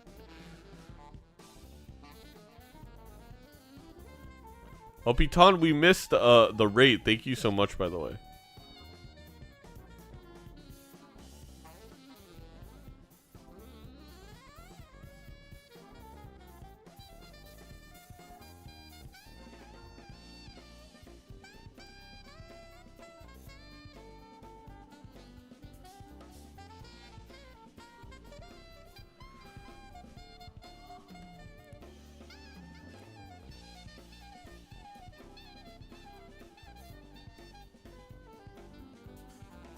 We do have a polychrome Jack that I did not know about on Toyn's side.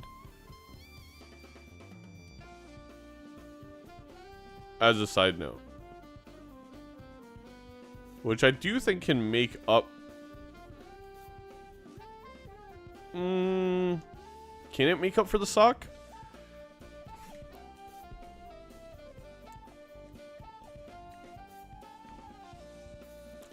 I think Toyn can still win. I think Toyn sells Chad for sock. And the polychrome makes up for the 3 loss of triggers. Not right now, but if we're able to death that polychrome a couple times, I think so. Also, we have a lot of steel. The steel may be what does it, actually. Even this PvP.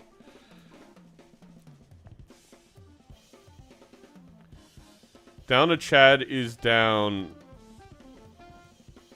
You know, it's down 8x.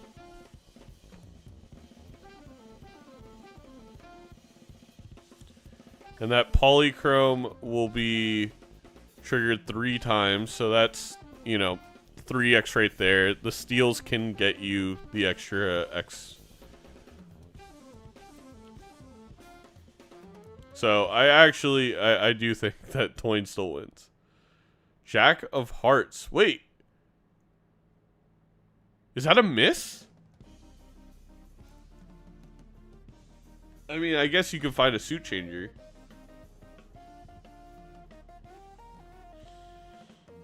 Hey, Chad's back.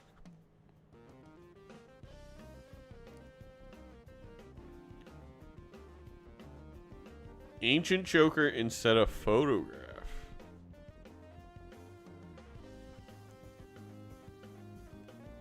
Wow. Interesting. That is a lot of... I think Toyn found the out.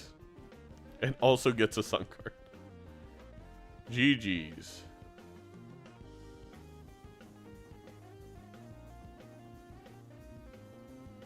It's 2 Wild Jacks. Turns out the people who said GG's early on, they were right.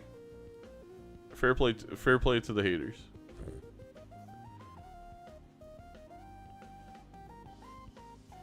I think. I'm just about positive. We do have extra hand size, but I only think we have a handful of steel. Maybe 2 steals in Torb's deck. 1 steel in their deck. I could see in the top right.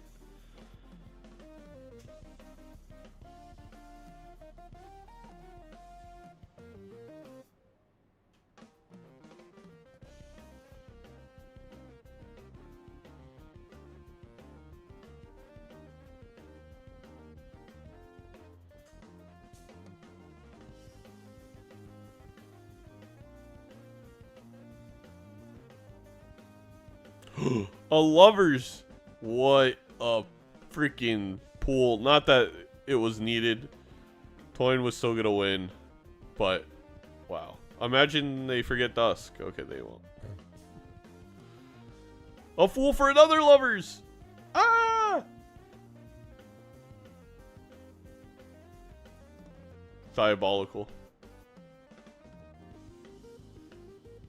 GG. Torb played extremely well. I mean, this game came down to how they approached the big blind of Ante 1, unfortunately.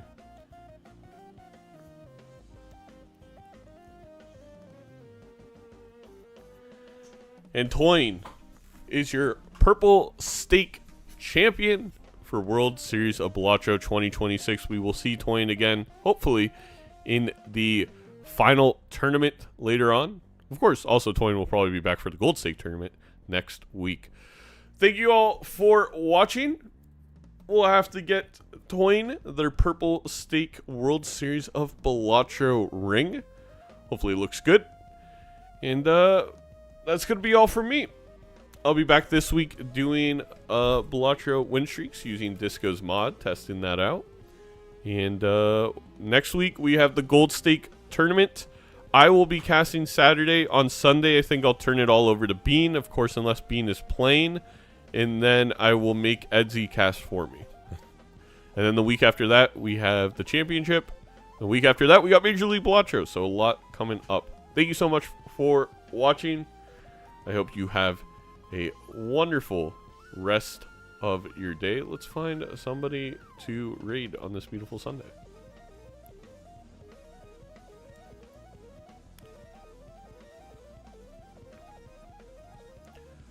We'll raid Gothic Lord UK on one, and we'll raid C-Dubs on the other. Perfect. Alright. See you all.